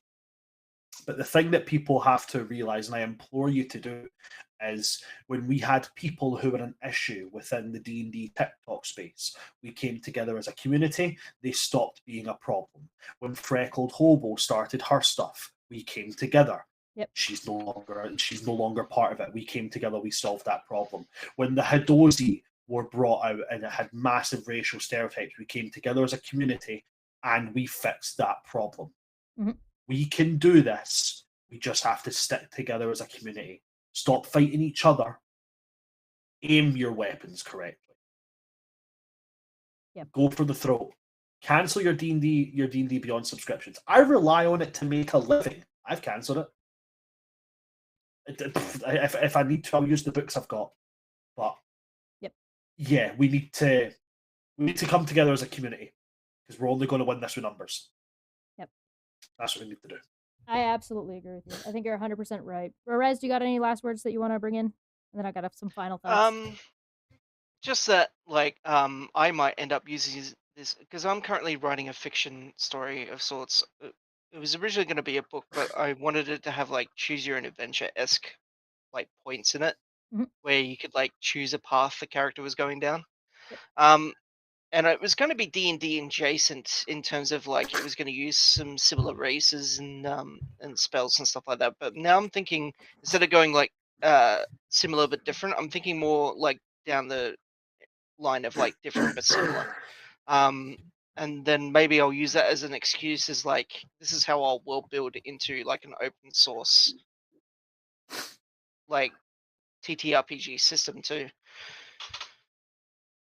So yeah, I guess we'll see what happens with all this. The statement from Paizo definitely is encouraging. If they follow through on that third party ownership from like a open source foundation, then awesome. If they don't, then I'm not sure where this is all going to end up. But that could take a few years of litigation between Wizards of the Coast and Paizo before that happens. Yeah.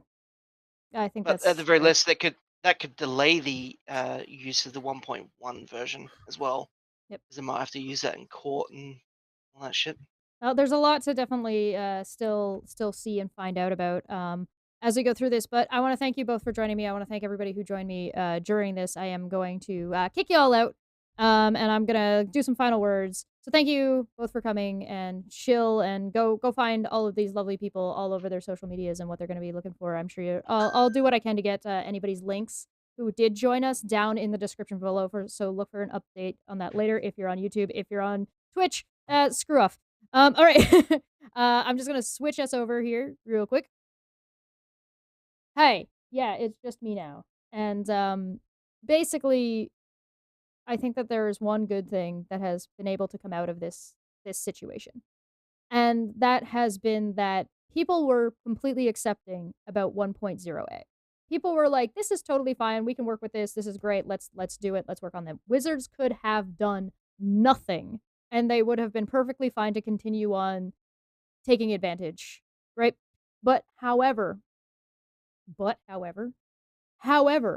now that this has come forward, we can actually start talking about free software and advocating for free versions of things that are so openly used by everybody and allowing those things to be open. I think that it's not a good idea to implicitly trust any type of corporation or any type of company because their work is business. And so I think it's good to be tempered in your expectations.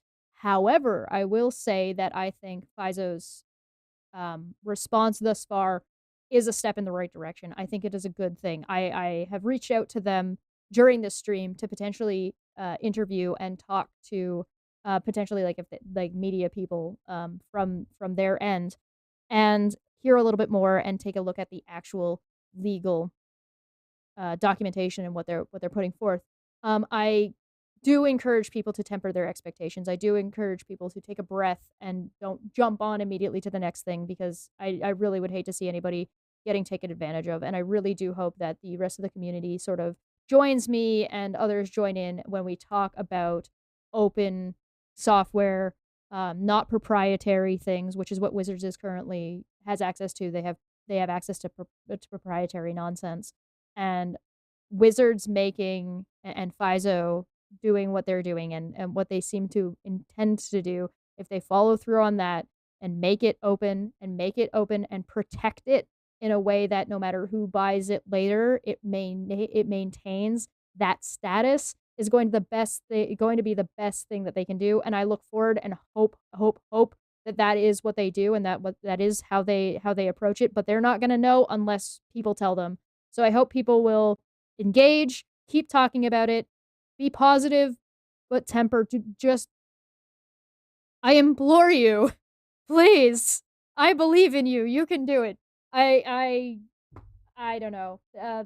Absolute chaos, and I hope we can come out of that chaos in a better place. Good luck, everybody. Stay strong out there. I know it's going to be hard. Keep supporting each other, and like Brand said, focus your weaponry on the things that actually need to be shot down, not individuals who are in the midst of struggling. It's cowardly to kick an enemy while they're down, or an ally when they're down. Thank you, everybody, for joining me today. Thank you so much for our panel members. Like and share and get the message. Please share this or share clips of this. Take segments about like when we covered the Pfizer stuff and when we talked about the free software and open licensing or open source stuff, the difference between an open license and an open source. I'm going to be editing this and making it a little bit more consumable for people on other platforms. Thank you so much for joining me. I greatly appreciate it. Like and share and support and all that good shit, and support whoever you think you should support. And have a good day, everybody. Good night.